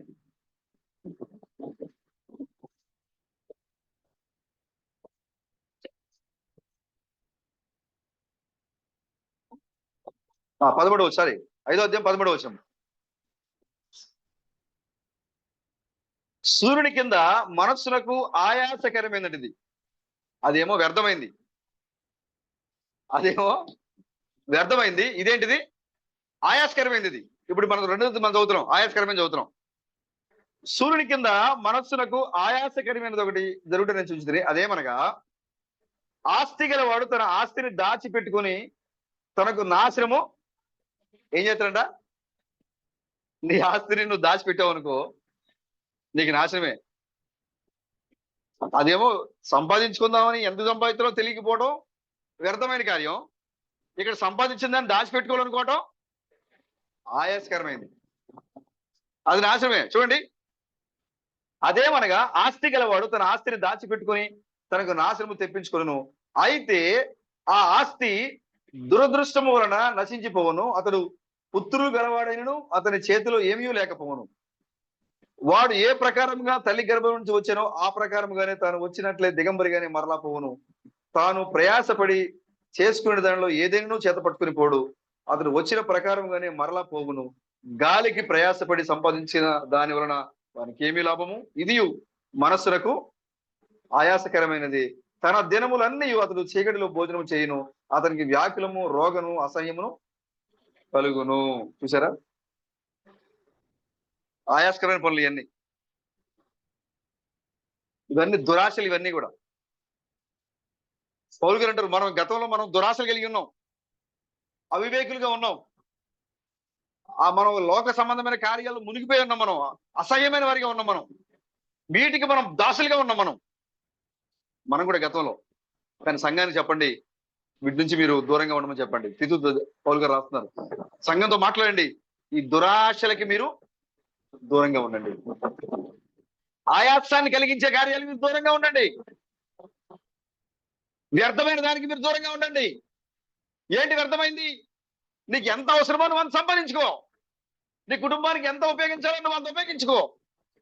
నువ్వు అంతేకాకుండా సంపాదించిన దాన్ని దాచుకోవటము ఆయాసకరం. సంపాదించుకోవటం వ్యర్థమైన పని, ఇది ఆయాసకరమైన పని. ఇంకోటి చూడండి, 6వ అధ్యాయంలో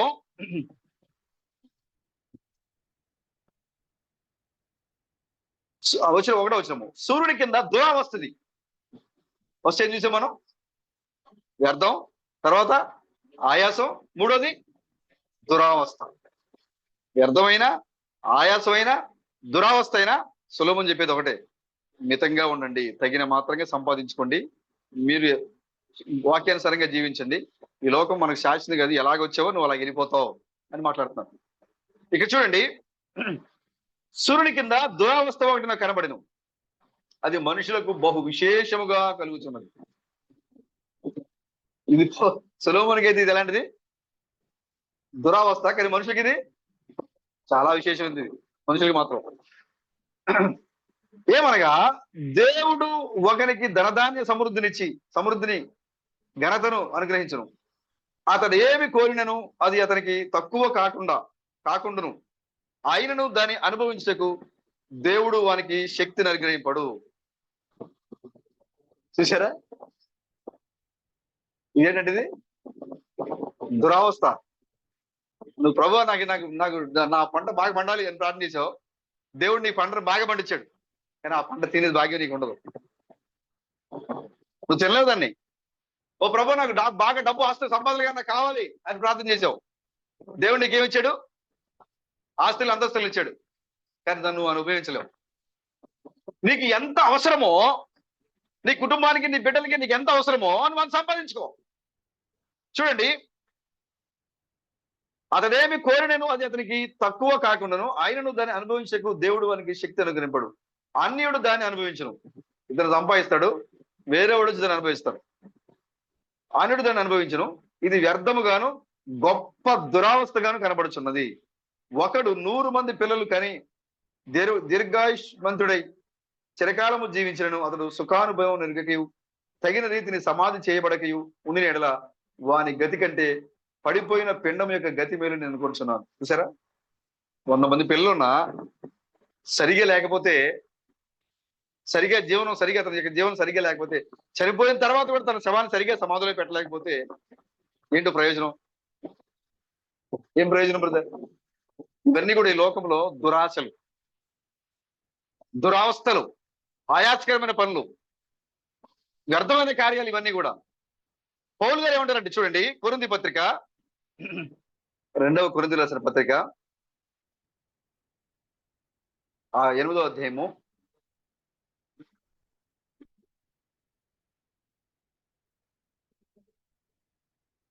1వ వచనం నేను చదువుతాను చూడండి.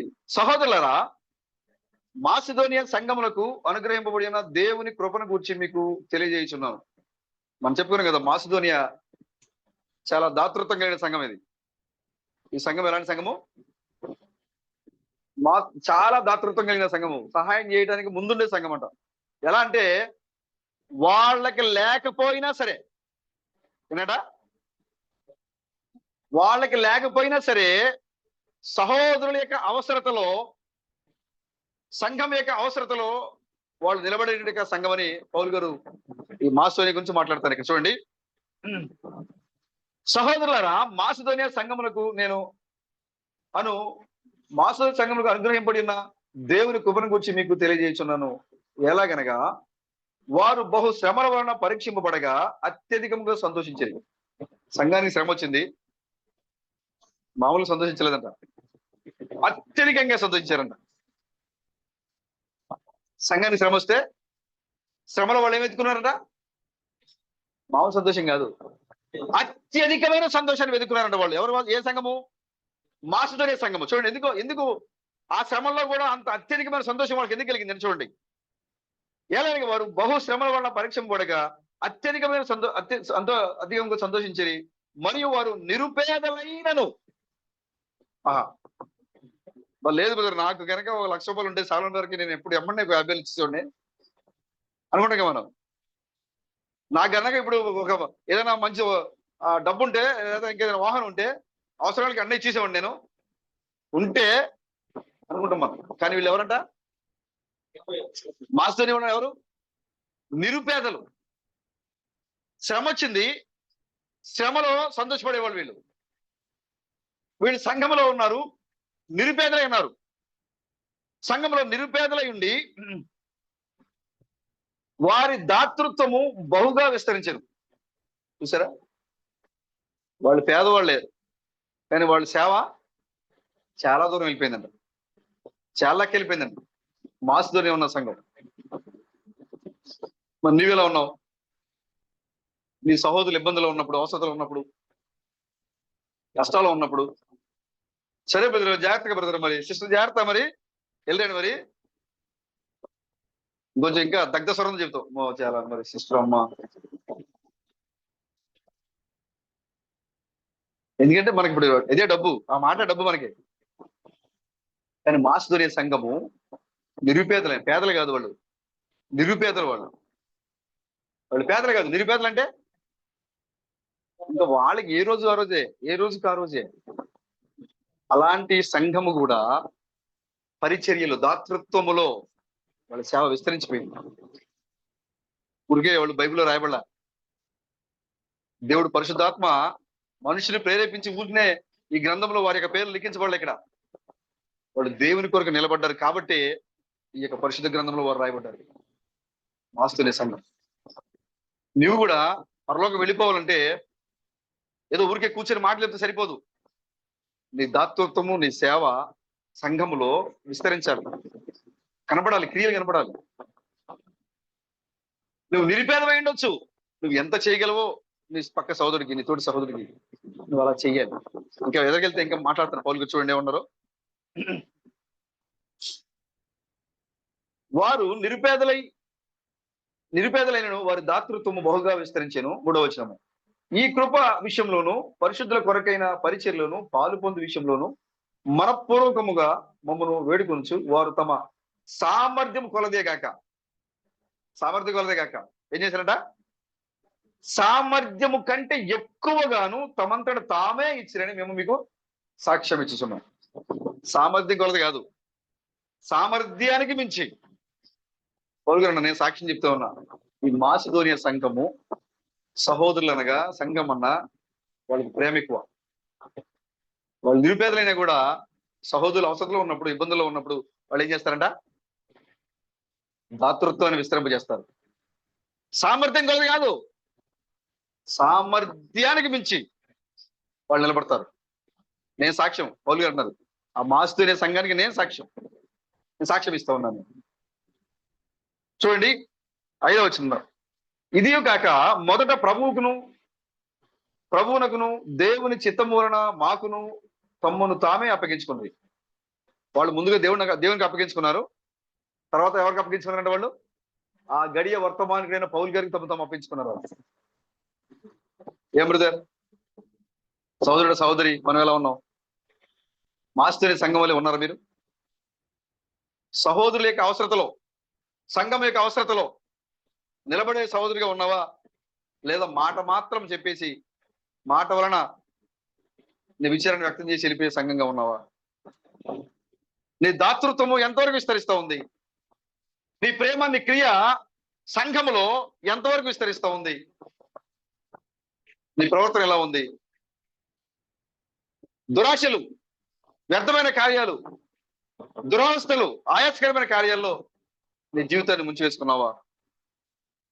అలా ఉంటే నువ్వు ఎల్లప్పటికీ దాసుడిగానే ఉంటావు, వారసుడిగా ఉండవు. నీవు వారసుడిగా ఉండాలంటే మాసిదోనియా సంఘంలో ఉండాలి. పౌలు గారు సాక్ష్యం ఇస్తున్నారు. మొదటగా తమని దేవునికి అప్పగించుకున్నారు, తర్వాత వాళ్ళు మాకు అప్పగించుకున్నారు. వాళ్ళు వాక్యానికి లోపడ్డారు, వర్తమానికి లోపడ్డారు, దేవునికి లోపడ్డారు. వారి దాతృత్వము విస్తరించిపోయింది. దురాశ లేదు వాళ్ళకి, సంపాదించాలనే ఆశ వాళ్ళకి లేదు. అయ్యో నేను నిరుపేదను కదా, ఈ రోజు నేను వచ్చే డబ్బులు ఇంత దాచుకుంటే నాకు ఉంటాయి కదా అనే దురాశ, దురావస్థ, ఆయాసకరమైన ఆలోచన వాళ్ళే లేదు. అయ్యో ఇది క్షణకాలం మాత్రం ఉండే జీవితం, ఇది నేను జీవించడానికి నాకు సరిపడక, ఈ రోజు నాకు సరిపడక ఉంటే నాకు చాలు. ఇది సంఘంలో ఎవరు అవసరతలో ఉన్నారు, సంఘానికి ఏ అవసరం ఉంది, ఈ పరిచర్యలో నేను ఎలా పాల్గొనాలి, ఎలా ఈ పరిచర్యను ఇంకా విస్తరింపజేయాలి. మాసిదోనియా సంఘం వలె నువ్వు వాక్య పక్షాన్ని నిలబడాలి, దేవుని పక్షాన్ని నిలబడాలి, దురాశలు విడిచిపెట్టాలి, అవిధేయతలు విడిచిపెట్టాలి, అసూయలు, అసహ్యమైన కార్యాలని విడిచిపెట్టాలి. పౌలు గారు అన్నారు, గతంలో మేము వాటికే బానిసలుగా ఉన్నాం, వాటికే మేము దాసులుగా ఉన్నాం, కానీ ఇప్పుడైతే మేము పరలోక వారసులుగా ఉన్నాం. పౌలు గారు అంటున్నారు, ఇప్పుడు మేము పరలోక వారసులుగా ఉన్నాం. తీతు సంగతి చెప్పు, దానికి దాసులుగా ఉండొద్దని చెప్పి, పరలోక రాజ్య వారసులుగా ఉండమని చెప్పి మాట్లాడుతున్నారు. చూడండి ఇక్కడ ఇంకా మాసిదోనియా సంఘం గురించి మాట్లాడుతున్నారు. 6వ వచనంలో, కావున తీతు ఈ కృపను ఎలాగూ పూర్వం మొదలు పెట్టానో అలాగున దానిని మీలో సంపూర్ణము చేయమని మేము అతను వేడుకుంటాం. ఎందుకు ఈ యొక్క మాసిదోనియా సంఘము ఎందుకు ఇంత దాతృత్వం కలిగింది అయిపోయింది? ఎవరు ఈ మాసిదోనియా సంఘ కాపరి? ఎవరు బ్రదర్? తీతు. ఈ తీతు ఏం చేశాడు? సంఘము ఎలా ఉండాలి, సంఘము ఏ విధంగా వాక్యానుసారంగా నిలబడాలి, సంఘము ఏ విధంగా ఉంటుంది, దేవునికి ఇష్టమైన సంఘంగా ఉంటుంది, సంఘము ఎలా ఎవరికి ప్రథమ స్థానం ఇవ్వాలి, ఇవన్నీ కూడా వారికి నేర్పించడం వలన తీతు వెళ్ళి ఈ యొక్క మాసిదోనియా సంఘంలో ఉండి వారికి నేర్పించడం వలన ఈ మాసిదోనియా సంఘము పరిపూర్ణమైన దేవుని సంఘంగా ఉంది. పౌలు గారు అంటున్నారు, ఈ తీతు ఎలాగైతే పూర్వం మొదలు పెట్టానో అలాగుననే అది మీలో సంపూర్ణం అయిపోవాలి. అది ఆయన మొదలు పెట్టాడు, దీన్ని మీ దానిలో ఏమవ్వాలంట? సంపూర్ణం అయిపోవాలి, సంపూర్ణంగా ఉండాలి మీరు. తీతు మొదలుపెట్టాడు దాన్ని. కాబట్టి మీ ఆత్మీయ జీవితాన్ని మీరు చక్కగా కట్టుకోండి. వ్యర్థమైన దానికి, ఆయాస్కరమైన దానికి, పనికిరాని దానికి మీ మనసులు పెట్టద్దు. దేవుని మీద, దేవుని యొక్క వర్తమానం మీదే మీ హృదయాన్ని ఉంచండి. ఇది తీతు బోధించాడు సంఘానికి. సంఘం దాన్ని తీసుకుంది, వాళ్ళు దాని మీద నిలబడ్డారు. పౌలు గారు అంటున్నారు, తీతు పూర్వం ఎలా మొదలు పెట్టాడో స్థిరంగా మీరు అలాగే ఉండండి, మీరు అలాగే ఉండండి, అలాగే నిలబండి. చూడండి, మీరు ప్రతి విషయంలో అనగా విశ్వాసమందును, ఉపదేశమందును, జ్ఞానమందును, సమస్త జాగ్రత్త ఎందును మీకు మాకున్న మా ఎడల మీకు మా ఎడల ఉన్న ప్రేమ ఎందును ఎలాగే అభివృద్ధి పొందుతున్నారో అలాగే మీరు ఈ కృప యందు కూడా అభివృద్ధి పొందినట్టు చూసుకోండి. ఆజ్ఞ పూర్వకముగా మీతో చెప్పడం లేదు, ఇతరుల జాగ్రత్తను మీకు చూపుడు చేత మీ ప్రేమ ఎంత యథార్థమైనదో పరీక్షింపాలనే చెప్పుచున్నాను. ఆమేన్. ఎందుకు నేను చెప్తున్నానంటే మీ ప్రేమ ఎంత యథార్థమైందో ఆజ్ఞ ద్వారా కఠినంగా నేను చెప్పట్లేదు. మీ ప్రేమ ఎంత యథార్థమైందో ఈ లోకానికి బాహాటంగా తెలియాలి కాబట్టి ఈ మాసిదోనియ సంఘం గురించి ఆయన మాట్లాడుతున్నారు. చూడండి, మీరు మన ప్రభు అయిన యేసుక్రీస్తు కృపను ఎరుగుదురు కదా. ఆయన ధనవంతుడై ఉండి, హల్లెలూయా, మన దేవుడు ఎలాంటి వాడంట? ధనవంతుడై ఉండి. ఎవరు? ప్రభు ధనవంతుడై ఉండి మీరు తన దారిద్ర్యము వలన ధనవంతులు కావాలని. దేవుని యొక్క దారిద్ర్యము వలన మనం ఏమవ్వాలంట?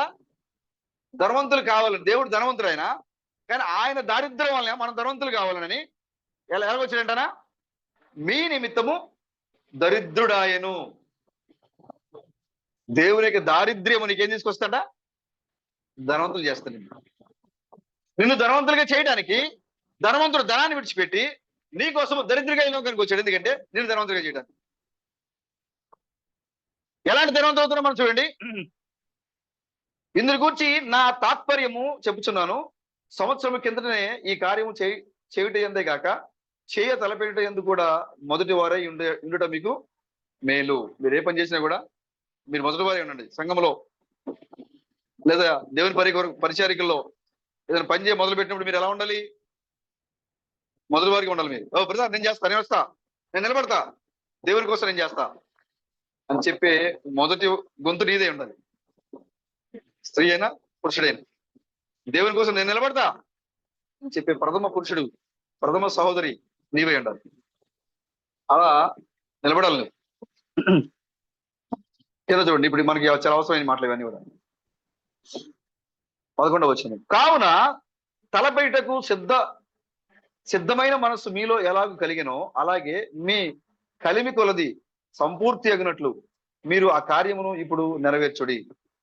మొదట ఒకడు సిద్ధమైన మనసు కలిగి ఉంటే శక్తికి మించి కాదు గాని కలిమి కొలదియే ఇచ్చినది ప్రీతికరమగును. ఇప్పుడు చూడండి, ఇతరులకు తేలికగాను మీకు భారముగాను ఉండవలని ఇది చెప్పడలేదు గాని హెచ్చుగా కూర్చుకునే వానికి తక్కువ మిగలలేదని, తక్కువగా కూర్చుకునే వానికి తక్కువ కాలేదని వ్రాయబడిన ప్రకారం. ఎక్కడ రాయబడింది?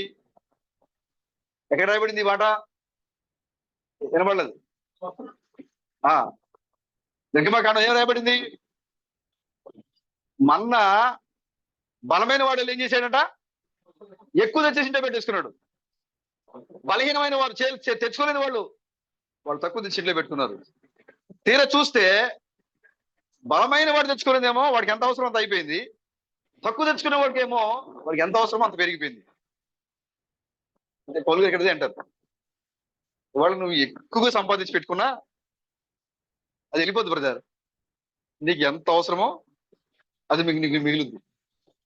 ఒకవేళ నువ్వు తక్కువగా కూర్చుకున్నావు, తక్కువగా ఉంది నీ సంపాదన, సరిపోని పరిస్థితి ఉంది, దేవుడు నీకు సరిపడగా మారుస్తాడు. అక్కడ జరిగింది ఇక్కడ పోల్చాడు ఆయన. హల్లెలూయా. ఎక్కువగా కూర్చుకునే వాడికి ఎక్కువ కాలేదు, తక్కువగా కూర్చుకునే వాడికి తక్కువ కాలేదు. నువ్వు ఎక్కువ సంపాదించిన ఆయాస్కరమైంది, అంత అవసరం నీకు. వాళ్ళు నువ్వు తక్కువగా ఉన్నాను అనుకుంటావా? నీ అవసరతలో దేవుడు ఎప్పుడు నీకు తోడుగా ఉంటాడు. నువ్వు తక్కువగానికే దేవుడు నేను విడిచిపెట్టాడు. నువ్వు యథార్థంగా ఉన్నట్లయితే, నువ్వు లోకానికి దాసులుగా కాకుండా దేవునికి వారసులుగా నీవు ఉన్నట్లయితే, నువ్వు హెచ్చుగా కూర్చుంటే నీకు సరిపడే ఉంటది, నువ్వు తక్కువగా కూర్చుంటే నీకు సరిపడే ఉంటుంది, నీకు సరిపోతుంది. చూడండి కింద ఉన్నారు చూడండి, వ్రాయబడిన ప్రకారము అందరికి సమానముగా ఉండు నిమిత్తము, ఆమె అందరికి సమానముగా ఉండు నిమిత్తము ప్రస్తుతమందు మీ సమృద్ధి వారి అక్కరకును. ఏంటంట? ఇది బాగా గుర్తుపెట్టుకోవాలి మీరు. ప్రస్తుతము నీ యొక్క సమృద్ధి వారి అక్కరకును. ఎవరి అక్కరికి? ఎవరైతే ఇబ్బందుల్లో ఉన్నారో, నువ్వు సమృద్ధిగా ఉన్నావు, నీ దగ్గర డబ్బు ఉంది, ఇప్పుడు నీ దగ్గర డబ్బున్న నీవు ఎవరైతే సంఘములో, ఎవరైతే దేవుని కుమారుల్లో, ఎవరైతే దేవుని బిడ్డల్లో లేమితో ఉన్నారో, ఇబ్బందుల్లో ఉన్నారో, నీ సమృద్ధి వాళ్ళకి ఏమవ్వాలంట? సహాయం అవ్వాలి. రేపటి దినం ముందు వాళ్ళు సమృద్ధిలోకి వచ్చినప్పుడు వాళ్ళ సమృద్ధి నీకు సహాయం అవుతుంది. ఇది కదా కుటుంబం అంటే బ్రదర్. హల్లెలూయా, ప్రభుకి స్తోత్రం కలుగాక. నీవు ఇప్పుడు సమృద్ధిగా ఉంటే నీ సహోదరునికి, నీ సహాయతలో నువ్వు సహాయపడతావు. ఇక్కడ ఏమన్నారు చూడండి, ప్రస్తుతమందు మీ సమృద్ధి వారి అక్కరకును, మరి ఒకప్పుడు వారి సమృద్ధి మీ అక్కరకును సహాయమై ఉండవలని ఇలాగూ చెప్పుచున్నాను. హల్లెలూయా. ఓ బ్రదర్, ఇప్పుడు నా దగ్గర ఉన్న సహోదరుడా తీసుకోండి, ఇబ్బందులు ఉన్నారా? అయ్యో తీసుకోండి. ఓ సహోదరుడా, ఓ సహోదరి, ఇబ్బందులు ఉన్నావా? ఇదిగో తీసుకోండి, నా దగ్గర ఉంది, సమృద్ధిగా ఉంది. రేపటి దినం ముందు మరి ఒక దినమున ఆ సహోదరు సమృద్ధిలో ఉన్నప్పుడు అతను నీకు ఇవ్వాలి. ఇది కుటుంబం అంటే, ఇది దురాశలు లేకుండా జీవించడం అంటే, ఇది దురావస్థలు లేకుండా జీవించడం అంటే. ఇది పౌలు గారు చెప్తున్నారు. ఇది ఒకవేళ నువ్వు హెచ్చుగా కూర్చుకుంటే అది నీకు నాశనానికే తీసుకొస్తుంది. నువ్వు లోకాన్ని ప్రేమిస్తే నీకు మరణాన్నే తీసుకొస్తుంది. నువ్వు లోకానికి దాసులుగా ఉంటే దేవునికి వారసుగా నీవు ఉండలేవు. దేవునికి వారసుడిగా ఉండాలంటే లోకం నుండి నువ్వేం చేయబడాలి? వేరు చేయబడాలి. నీకు కలిగిన సమృద్ధిలో నీ సహోదరుని భాగస్వామి చేయి. ఓ సహోదరుడా, ఇబ్బందులు ఉన్నావా? ఇదిగో నా దగ్గర సమృద్ధిగా ఉంది, తీసుకోండి. ఎప్పుడైతే నువ్వు సంఘములో నువ్వు ఆ విధంగా నిలబడతావో, ఆ విధంగా నువ్వు వాక్యానుసారంగా నువ్వు నిలబడగలిగి ఉంటావో, అప్పుడు నువ్వు దాసుడివి కాదు, నువ్వు వారసుడు. హల్లెలూయా. నీవు అప్పుడు లోక సంబంధమైన మనిషివి కాదు, పరలోక సంబంధమైన దేవుని కుటుంబంలో సభ్యుడివి, దేవుని సంఘంలో సభ్యుడిని. ఏంటి బ్రదర్, ఇప్పుడు ఇప్పుడు ఈ డబ్బుల గురించి మీరు సంపాదించుకునే పని లేదా? ఇప్పుడు మా దగ్గర డబ్బులు ఉంటే ఇతరులకు ఇచ్చేయాలా? మనకు చాలా మందికి ఈ డౌట్ రావచ్చు. ఏంటి బ్రదర్, నా దగ్గర డబ్బులు ఉంటే ఇతరులకు ఇచ్చేయాలా? జ్ఞానాన్ని కలిగి ఉండండి. అవసరమా? ఇవ్వండి. మురికి ఉంది కదని చెప్పి ఇవ్వాల్సిన పని లేదు. అవసరంతో ఉన్నారా, ఇబ్బందుల్లో ఉన్నారా, ఇవ్వండి. కానీ వాళ్ళు నీ దగ్గర ఉంది కాబట్టి వాళ్ళకి ఏదైనా లగ్జరీ కోసమో లేదా ఇంక ఇతరత్ర పనులు చేసుకోవడం కోసం అస్సలు చేయాల్సిన పని లేదు. అవసరతలు ఉంటే మీరు చేయండి. అదే దేవుని యొక్క ప్రేమ. హల్లెలూయా. చూడండి, మీ విషయమై ఇదంతా ఎవరు జరిగిస్తారంటే తీతువే. ఎవరు జరిగిస్తున్నారు? తీతు తన సంఘానికి బోధిస్తున్నాడు ఇదంతా కూడా. దాన్ని కొరింథీయుల సంఘానికి పౌలు గారు రాస్తున్నాడు ఈ విషయాన్ని. తీతు మాసిదోనియ సంఘంలో ఉన్నప్పుడు ఏం జరిగించాడో, ఆ సంఘం ఎలా నిలబడింది అనే విషయాన్ని, ఆ సాక్ష్యాన్ని పౌలు గారు మీరు ఇలా ఉండాలి, ఆ సంఘ కాపులు అక్కడ అలా చేశారు, మీరు కూడా ఇలా ఉండాలి అనే సాక్ష్యాన్ని కొరింథీయులకు రాస్తున్నాడు ఆయన. చూడండి 16వ వచనంలో, ఈ విషయమై నాకు కలిగిన ఈ ఆసక్తిని తీతు హృదయంలో పుట్టించిన దేవునికి స్తోత్రము. ఇలా ఉండాలి. కానీ దీన్ని ఎవరు అమలు చేస్తున్నారు? ఆ సంఘంలో తీతు బ్రదర్ అమలు చేస్తున్నారు అక్కడ. కాబట్టి నాకు కలిగిన ఆలోచనే ఆ సోదరుడు కలిగించాడు దేవుడు. దాన్ని బట్టి దేవునికి స్తోత్రములు. చూసారా ఇలా సంఘం ఎలా ఉండాలనేది పౌలు గారి యొక్క ఆత్మను దేవుడు ప్రేరేపించాడు. అదేవిధంగా తీతు యొక్క ఆత్మను కూడా దేవుడు ప్రేరేపించాడు. కాబట్టి ఈయన అనుకుని ఆయన చేస్తున్నాడు అక్కడ. కాబట్టి ఆ యొక్క సంఘానికి ఉండాల్సిన లక్షణాలు, మాసిదోనియా ఉన్న సంఘానికి ఉన్న లక్షణాలు ఇప్పుడు ఈ అత్యున్నతమైన సంఘంలో ఉన్న సహోదరులలో ఉండాలి. ఒకరి సమృద్ధిలో మరొకరు, ఒకరి లేమిలో మరొకరు, ఒకరి అక్కరలో మరొకరు, ఒకరి సంతోషంలో మరొకరు, ఒకరి దుఃఖంలో మరొకరు పంచుకునే విధంగా నీవు ఉండాలి. ఆ ప్రసంగిలో ఆయన చెప్పారు కదా, ఇక్కడ మనం ఎలాగైతే వచ్చామో అలాగే వెళ్ళిపోతాం, మనం తీసుకుపోయేది ఏం లేదట. అధికంగా సంపాదించుకోవడం వల్ల ఆయాస్కరం తప్ప మనకు మిగిలేదు ఏం లేదు. అధికమైన విస్తారమైన ఆస్తి దురాశ మరణాన్ని తీసుకొస్తుంది. అది సంపాదించాలి, ఇది సంపాదించాలి, అలా ఉండాలి, ఇలా ఉండాలి, రిచ్ గా ఉండాలి, బాగా మేము ఈ లోకంలో ఉన్న కంటే గొప్పగా మేము కనపడాలి, గొప్పగా మేము చేయాలి, గొప్పగా మా కార్యాలు ఉండాలి అని దేవుని పక్కన పెట్టి, దేవుని యొక్క వాక్యాన్ని పక్కన పెట్టి నువ్వు ధనవంతుడిగా ఉండాలని నువ్వు ప్రయత్నం చేస్తే తుదకది మరణము అనుభవించుతుంది. నీకు నువ్వు పోటీ పడాలి. ఎవరితో పోటీ పడాలంటే, ఇగో నేను పౌలు విశ్వాసగా ఉండాలి, ఇగో నేను ఆదాం వలే విశ్వాసగా ఉండాలి, నేను అబ్రహాం వలే విశ్వాసగా ఉండాలి, నువ్వు వాళ్ళతో పోటీ పడాలి. ఇక్కడున్న రిలయన్స్ అంబానీతోనో, ఎయిర్టెల్ అదానితోనో ఇది కాదు మనం పోటీ పడాల్సింది. మా పక్కన కారు కొన్నాడు, నేను ఇప్పుడు ఆడికంటే ₹1,00,000 ఎక్కువ కారు కొనాలి. నా పక్కన కొత్త బండి కొన్నాడు, ఇప్పుడు నేను కనుక పెద్ద బండి కొనాలి. వాళ్ళతో కదా నువ్వు పోటీ పడాల్సింది. బైబిల్లో ఉన్న విశ్వాసులను మాదిరిగా పెట్టుకొని వాళ్ళను పోటీగా పెట్టుకొని, పౌలు గారు 40 రోజులు ఉపవాసం ఉన్నాడు, నేను కూడా ఎందుకు ఉండలేను? పౌలు గారు మరి ఆయన కొడా దెబ్బలు తిన్నారు, నేను కూడా దేవుని కోసం ఎందుకు నిలబడలేను? వారిని గురిగా, వారిని మాదిరిగా పెట్టుకొని నువ్వు పోటీ పడాలి. అది విశ్వాస యొక్క లక్షణం, అది దేవుని కుమారుల యొక్క లక్షణం. అది ఏం బ్రదర్, నేను ఇలా చేయాలా, నేను అలా చేయాలా, నేను చేయాలి, అది లోక సంబంధమైన మనుషుల యొక్క లక్షణం. ఆయాసంగా వెళ్తావా, వెళ్ళు, నీ ఇష్టం. వ్యర్థంగా ప్రయాసపడతావా, పడు, నీ ఇష్టం. సిద్ధపడతావా, పడు, నీ ఇష్టం. ఎవరికి ఇస్తారు? నువ్వు సంపాదించిన తర్వాత ఎవరు తింటారో తెలియదు, ఆ సంపాదన కోసం నువ్వు సమయాన్ని వెచ్చించుకుంటావా, నీ ఇష్టం. ప్రభు చెప్తున్నాడు, వాటికి దాసుడిగా ఉన్నట్లయితే, మునుపు నేను వాటికి దాసుడిని, కానీ ఇప్పుడు నేను వాటిని విడిచిపెట్టాను అని అంటున్నాడు. చూడండి, పౌలు గారు అన్న చూడండి,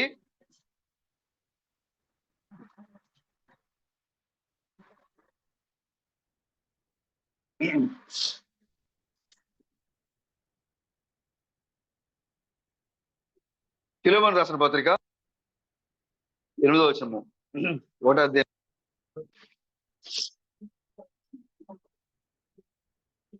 కావున పేజ్ నెంబర్ 198, తీతుకు పక్కనే ఉంటది. కావున 1:8, కావున యుక్తమైన దానిని గూర్చి నీకు ఆజ్ఞాపించటకు క్రీస్తునందు నాకు బహుధైర్యము కలిగినను వృద్ధుడను. ఇప్పుడు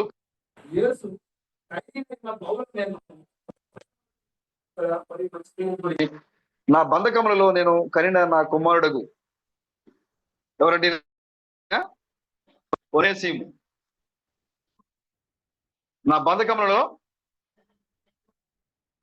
నా కుమారుడగు ఒనేసిము కోసము నేను వేడుకొంచున్నాను.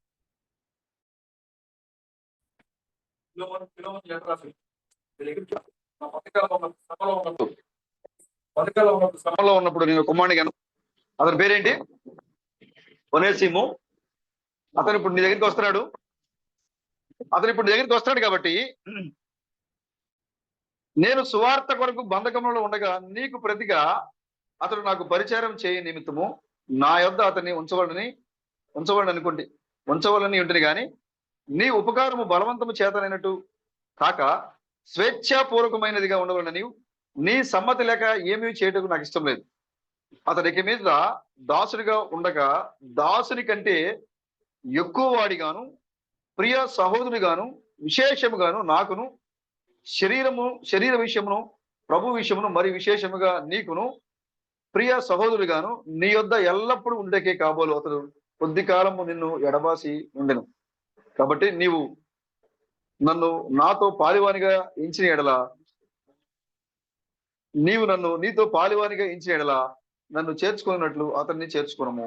అతడు నీకు ఏ నష్టమైన కలిగి చేసిన ఎడల, నీకు ఏమైనా రుణం ఉన్న ఎడల అది నా లెక్కలో చేర్చుము.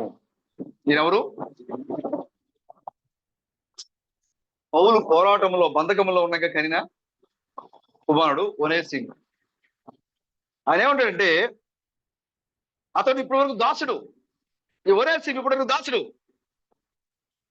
ఇప్పుడు ఒనేసిము ఇప్పుడు దాసుడు కానిక అతను ఇప్పుడు నాలాగా చూడు.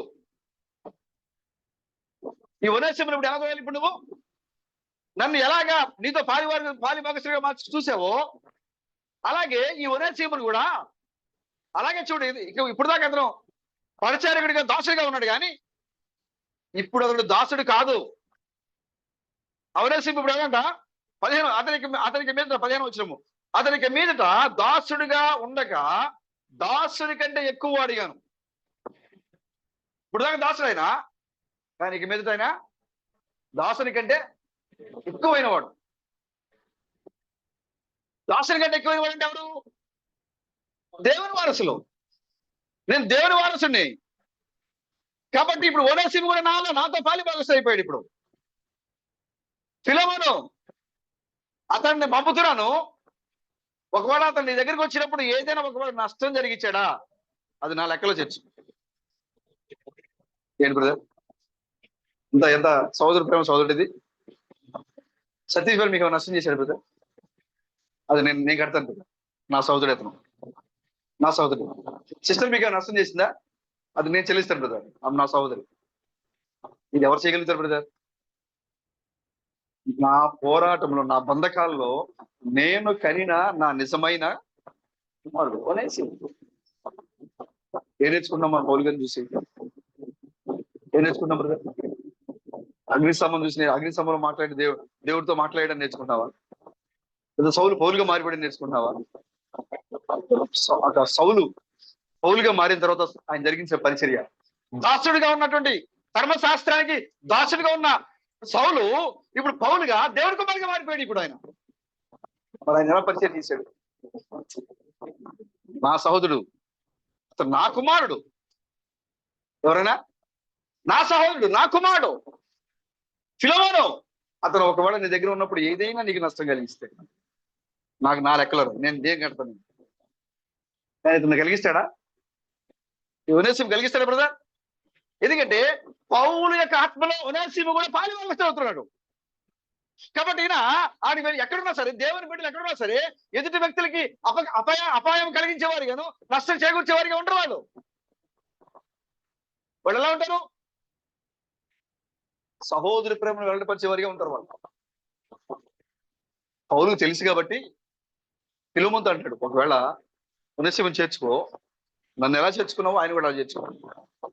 ఒకవేళ ఏదైనా నష్టం కలిగిస్తే నా లెక్కలో నేను ఇస్తాను. నేను చేయడు, చేసినా నేను చెల్లిస్తాను. అంటే వారిద్దరి మధ్యలో ఏం రావట్లేదు ఇప్పుడు? చేదు భావం రావట్లేదు. ఇప్పుడు ఒకవేళ పొరపాటున ఓనేసిము ఏదైనా నష్టం జరిగించినా ఫిలమోనుకి అతని ఎడలు ఏం రాదు. ఎందుకంటే అక్కడ ఆల్రెడీ ఒక వర్తమానం చెప్పాడు, నా సోదరు కదా నేను చెల్లిస్తాను. ఓ ఎంత గొప్ప నాయకత్వం బ్రదర్! సంఘాన్ని ఎంత గొప్ప ఇది కదా నిర్మాణం జరగడం అంటే. సంఘ నిర్మాణం జరగడం అంటే ఇది కదా. మన ఉద్యోగ ప్రసంగాలు ఎన్ని చేసుకున్నా, మర్మంతో కూడిన ప్రసంగాలు ఎన్ని విన్నా, వాక్య బయలుపాటులు ఎన్ని గ్రహించినా, ఈ నిర్మాణంలో సరిగా నువ్వు అమర్చబడకపోతే, ఈ నిర్మాణంలో నువ్వు సరిగా లేకపోతే, ఆ మహోన్నతమైన కళాఖండంలో నువ్వు భాగం కాలేవు.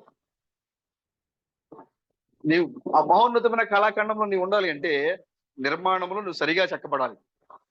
హల్లెలూయా. ఇప్పుడు ఆ నాయకత్వం ఏం చేసిందంటే, అక్కడికి పంపించిన సహోదరుని ఎడల చేదు భావం రాకుండా ముందుగానే అతను నా వాడిగా భావించాడు, నా పాలి భాగస్తుడిగా భావించాడు. ఒకవేళ నష్టం చేకూరిస్తే నేను చేస్తాను. ఇప్పుడు దాకా అతడు దాసుడు కానీ ఇప్పుడు అతను దాసుడి కంటే ఎక్కువైన వాడు. ఫిలమోను, నా కుమారుడా, అంత గొప్ప పిలుపులు సహోదరుడు.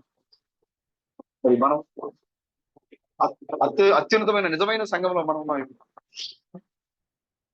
నీవు పలుకుతుంటే, ఇంత మెసేజ్లు చెప్పారు కదా థామస్ గారు, ఆదాము పలుకుతుంటే దేవుని స్వరానికి మానవుని స్వరానికి దేవుడు ఆమె చెబుతున్నాడు. ఎందుకు తెలుసా? దేవుడు తన తలంపులో ఏదైతే అనుకుంటున్నాడో అది మానవుని యొక్క పెదవుల బయటకు వస్తూ ఉంది. ఓ ఇది నేను చెప్పాలనుకున్నాను, ఆయన సింహాన్ని పిలిచి ఓ ఇది సింహము అని చెప్పినప్పుడు దేవుని తలంపులో కూడా దానికి ఏం పెట్టాలనుకుంటాడు ఆయన? దాని పేరు సింహమే పెట్టాలనుకున్నాడు ఆయన. ఇప్పుడు మానవుని యొక్క తలంపుల్లోంచి, మానవుని యొక్క మట్టి పెదవుల ద్వారా దాని పేరు ఏమొచ్చింది? ఈ యొక్క ఆలోచన దేవుని యొక్క ఆలోచన. దేవుని యొక్క ఆలోచన మానవుని యొక్క పెదవుల ద్వారా బయటకు వస్తూ ఉంటే ఎదురు నిలబడే దేవుడు ఏమనంటే ఆమేన్ అన్నాడు దేవుడు. ఎందుకంటే నేను చెప్పాలనుకున్నది అతని నోట్లోంచి వస్తూ ఉంది. నీ మాట, నీ నోట్లోంచి వచ్చే మాటకి మనుషులు ఆమెను చెప్పడం కాదు, దేవుడే ఆమెను చెప్తున్నాడు. అంటే దేవుడు నీకు ఎంత గొప్ప భాగ్యం ఇచ్చాడు సోదరుడా. ఉద్యోగ ప్రసంగాల్లో పాల్గొనడం కాదు, ఉద్యోగంగా పరిగెట్టడం కాదు, నిర్మాణములో పౌలు గారు చూడండి సంఘాన్ని ఎంత చక్కగా నిర్మించాడు. మొదటి సంఘాలు వర్తమానికుడి సంఘాన్ని ఇద్దరి మధ్యలో ఎక్కడా చేదుభావం రాకుండా ఎవరినైతే సంఘానికి పంపిస్తున్నాడో ఆ సంఘానికి ముందుగానే రాసేవాడు. ఇదిగో తీర్థ పంపుతున్నాను నేను, ఇదిగో తిమోతిని పంపుతున్నాను మీ దగ్గరికి, మీ మధ్యలోకి వస్తున్నాడు. అతన్ని నన్ను ఎలా ఆదరించారో అతన్ని కూడా మీరు అలాగే ఆదరించారు. చూసారా? ఒనేసిముని గురించి మాట్లాడుతున్నాను ఇక్కడ. అతను ఒకవేళ పొరపాటు చేస్తే అది నా లెక్కలో నేను చెల్లిస్తాను. అతని బాధ్యత పూర్తిగా నాది. ఇది నాయకత్వం బ్రదర్. ఇది సంఘ నిర్మాణం జరగడం అంటే ఇది. ఒకరి యొక్క అక్కరలో మరొకరు, ఒకరి యొక్క సహాయంలో మరొకరు, ఒకరి యొక్క సంతోషంలో మరొకరు. రమేష్ గారు సంతోషపడుతున్నారు అనుకోండి. ఎందుకు సంతోషపడాడు? పొలం బాగా పండింది, ఇంటికి పంట బాగా ఇంటికి వచ్చింది, సంతోషంగా ఉంది. ఆయన పొలం బండి ఆయన సంతోషంగా 3 పూట్ల ఆహారం తీసుకుంటే నాకు చేదు, నాకు కడుపంతా చేదు. ఆయన సంతోషంగా ఉండకూడదు, ఆయనకి ఇంటికి ఆస్తి రాకూడదు, నాకు అసూయ, నా కడుపంట. ఇలా కనుక నువ్వు ఉంటే నువ్వు ఆ నిర్మాణంలో నువ్వు ఉండలేవు. ఆయన ఎప్పుడైతే సంతోషపడుతున్నాడో వాక్య విషయంలో, బౌద్ధ సంబంధం దేవుని యొక్క ఆశీర్వాద విషయాల్లో ఆయన ఎలాగైతే సంతోషపడుతున్నారో నీవు కూడా ఆయనతో పాటు సంతోషపడు. ఆయన ఎలాగైతే దుఃఖపడుతున్నాడో, ఆయన ఏ విషయాలు దుఃఖపడుతున్నాడో, ఏ విషయాలైనా మరి సమస్యలతో ఉన్నాడో ఆయన దుఃఖము నీకు దుఃఖమే.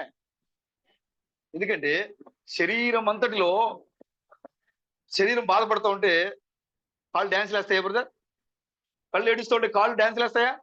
అయ్యో, ఆటోమేటిక్ గా ఈ కళ్ళ నుంచి వచ్చే బాధను ఏదైతే ఉందో దాంట్లో ఈ యొక్క మిగతా అవయవాలు కూడా షేర్ చేసుకుంటాయి. కూర్చుంటది, నుంచుంటది, ఓదార్స్తూ ఉంటుంది మిగతా భాగాలని. ఎందుకంటే వారందరూ కూడా ఒకే శరీరంలో నిర్మాణమై ఉన్నాయి. అన్ని కూడా మనం కూడా అలాగే ఉండాలి. సహోదరు యొక్క సంతోషంలో మనం సంతోషంగా ఉండాలి, సహోదరు యొక్క దుఃఖంలో మనం దుఃఖంగా ఉండాలి, సహోదరు యొక్క అవసరంతో మనం తీర్చేవారికి ఉండాలి. మన సమృద్ధిలో వారికి లేమితో ఉన్న వారికి మనం అక్కర్లో ఉన్న వారికి మనం సాయం చేయాలి. వారు అక్కర్తలోకి వచ్చి సముద్రంలో ఉన్నప్పుడు మిగిలిన అక్కర్తలో ఉన్న వారికి వాళ్ళు కూడా అక్కర్లో ఉన్న వారికి సహాయం చేయాలి. ఇది సంఘ నిర్మాణం. ఇది సంఘములో బోధించాల్సిన వర్తమానం. ఇలా సంఘం రూపొందించబడాలి, సంఘం ఇలా నిర్మించబడాలి. మొదటి సంఘకాలం ఆ విధంగా నిర్మాణం జరిగింది. ఇప్పుడు పైన పూర్తవుతున్న నిర్మాణము, సంఘ చివరిలో వచ్చిన ఈ యొక్క అత్యున్నతమైన సంఘ నిర్మాణం కూడా అలాగే జరగాలి. ఇక్కడ లోపం ఉండకూడదు. వ్యర్థమైన ఎడల, ఆయాస్కరమైన విషయాల్లో, నీకు చింత కలిగించే విషయాల్లో నువ్వు నీ యొక్క సమయాన్ని వెచ్చించకూడదు. నువ్వు దేవుని యొక్క వాక్యం కొరకు మాస్తూనే సంఘం వలె నిరుపేదలై ఉండి కూడా దాతృత్వం, వారి యొక్క దాతృత్వం ఏంటంట విస్తరించిపోయింది. వారు సామర్థ్యం కొలది కాదు, సామర్థ్యానికి మించి పౌలు ఎక్కడ ఉన్నారో అక్కడ పంపించారు డబ్బులు. అయ్యో, మనకి వర్తమానం పంపించారు సహోదరుడే, ఇప్పుడు జైల్లో ఉన్నాడు, రోమా ప్రభుత్వ అధికారి బంధకాల్లో ఉన్నాడు అని అక్కడే పంపించారు. ఇది నిర్మాణం జరగడం అంటే. ఇది బ్రదర్, నీ విశ్వాసాన్ని కాపాడుకోవడం అంటే ఇది. ఆదివారం ప్రార్థనకు వచ్చినంత మాత్రాన, నువ్వు పాటలు పాడినంత మాత్రాన, ఉద్యోగంగా చప్పట్లు కొట్టినంత మాత్రాన నువ్వు ఆ మహోన్నతమైన శరీరంలో భాగస్వాములు మీరు కాలేదు. ఆ నిర్మాణంలో మీరు భాగస్వాములు కావాలి అంటే ఇప్పుడు పౌలు గారు చెప్పినట్లుగా మీరు ప్రతి దినము అనుదినము కూడా మీరు ఏం చేయబడాలి? నిర్మాణంలో భాగస్వాములు అయింది.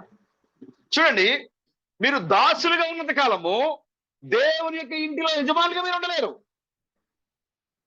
ఈ యొక్క ఆ ఇంటిలో యజమాని యొక్క ఇంటిలో పిల్లవాడు మరి ఆయన పెద్దవాడైనంత వరకు కూడా, పిల్లవాడిగా ఉన్నంతసేపు కూడా దాసునికి పిల్లవాడికి ఏమి తేడా కూడా లేదు. కానీ ఎప్పుడైతే కుమారుడు పెరుగుతున్నాడో అప్పుడు దాసుడికి కుమారుడికి తేడా వచ్చేస్తాడు. అవునా? ఇప్పుడు అర్థమైన మాటలు మీకు పౌలు గారు చెప్పిన మాట ఆల్రెడీ. ఒక ఇంట్లో యజమానికి కుమారుడు ఉన్నాడు, ఆ ఇంట్లో ఎవరున్నారు? పనివాడు ఉన్నాడు. ఆ కుమారుడు చిన్నాడు. తండ్రి ఆ కుమారుడికి ఏమైనా ఆస్తులు అప్పగిస్తాడా? అధికారం అప్పగిస్తాడా? ఇప్పుడు మరి దాసుడికి అప్పగిస్తాడా? అధికారం ఇస్తాడా? ఇప్పుడు ఎందుకని? ఇతను బయట వ్యక్తి తన యొక్క సీక్రెట్లని ఇతను చెప్పడం, తన కుమారుడే కానీ ఎదిగిన కుమారుడు కాదు కాబట్టి తన రహస్యాన్ని ఈ కుమారుడికి కూడా చెప్పడం. అందుకోసం పౌలు గారు అంటే కుమారుడు పెరిగి పెద్దవాడేంత వరకు తన ఇంటిలో దాసునితో సమానుడే. ఈ కుమారుడే కానీ తన ఇంట్లో పనివాడు, ఈ కుమారుడు కూడా ఇద్దరు ఒకటే. కానీ కుమారుడు ఎప్పుడైతే పెరిగి యుక్త వయసుకు వస్తున్నాడో, యవన దశకు వస్తున్నాడో, ఏది మంచి ఏది చెడు అనే విచక్షణ జ్ఞానాన్ని కలిగి ఉంటున్నాడో, అప్పుడు ఈ దాసునికి కుమారునికి ఏమొస్తుంది? వ్యత్యాసం ఉంటుంది. అప్పుడు తండ్రి ఏం చేస్తాడు? నాన్న ఇట్రా లోపల తలిపేస్తాడు. ఇక మనకి ఈ రోజు మన వ్యవసాయం వచ్చింది, మనకు లక్ష డబ్బులు వచ్చినాయి, ఇది నీకు చేతులు పెడుతున్నా, బిరువులో పెట్టి తల దగ్గర పెట్టుకో అంటాడు. కారణము వారసుడు. అప్పటి వరకు ఇద్దరు కలిసి తిరిగారు. ఇప్పుడు దాసుని ఏమంటాడు? నువ్వు ఒకసారి బయటకు వెళ్ళవా. ఎవరిని? దాసుని బయటికి పంపిస్తాడు, కుమారుణ్ణి లోపలికి పిలుస్తాడు. ఇప్పుడు దాకా మనకి ఈ వాక్యము అర్థం కాకపోవడానికి, దేవుడు ఎవరు మనం ఎవరో తెలుసుకోకపోవడానికి, మనము దేవుని ఇంటిలో దాసులమై ఉన్నాం. మనం కూడా దాసుల వల్లే ఉన్నాం. మనం కూడా కుమారులే మనము, కానీ ఎలా ఉన్నాము? దాసులే ఉన్నాం మనము. కానీ యుక్త కాలం అందు క్రీస్తు ప్రత్యక్షమైనప్పుడు, ఇప్పుడు ఏ కాలం ఇది? యుక్త కాలం అనగా యవన కాలం అనగా వాక్య బయలుపాటి కాలం ఇది. ఈ యొక్క వాక్య బయలుపాటి కాలంలో నువ్వేం చేసావంటే యుక్త కాలానికి వచ్చావు. ఇప్పుడు నువ్వు సరైన కాలానికి వచ్చావు. నువ్వు ఇప్పుడు సరైన వయసుకు వచ్చావు ఇప్పుడు నువ్వు. కాబట్టి ఇప్పటి వరకు నీతో పాటు ఉన్న వీళ్ళందరిని, దాసులందరిని బయట పంపించి నేను లోపల కూర్చోబెట్టి ఆది కాండం నుంచి ప్రకటన గ్రంథం వరకు అన్ని రహస్యాలు నీకు బయలుపరుస్తున్నాడు ఆయన ఇప్పుడు. హల్లెలూయా. కాబట్టి ఇప్పటి వరకు నువ్వు దాసులతో ఉన్నా కూడా నువ్వు దాసు కాదు, ఇప్పుడు నువ్వు వారసుడు. ఇప్పుడు దేవునికి స్తోత్రం కలండి కాదు. అందుకోసమే ఆ తీతు పత్రికలో పోలుగంటారు. చూడండి ఒకసారి అక్కడ 5వ వచనము ఫిలెమోను పక్కనే ఉండ చూడండి.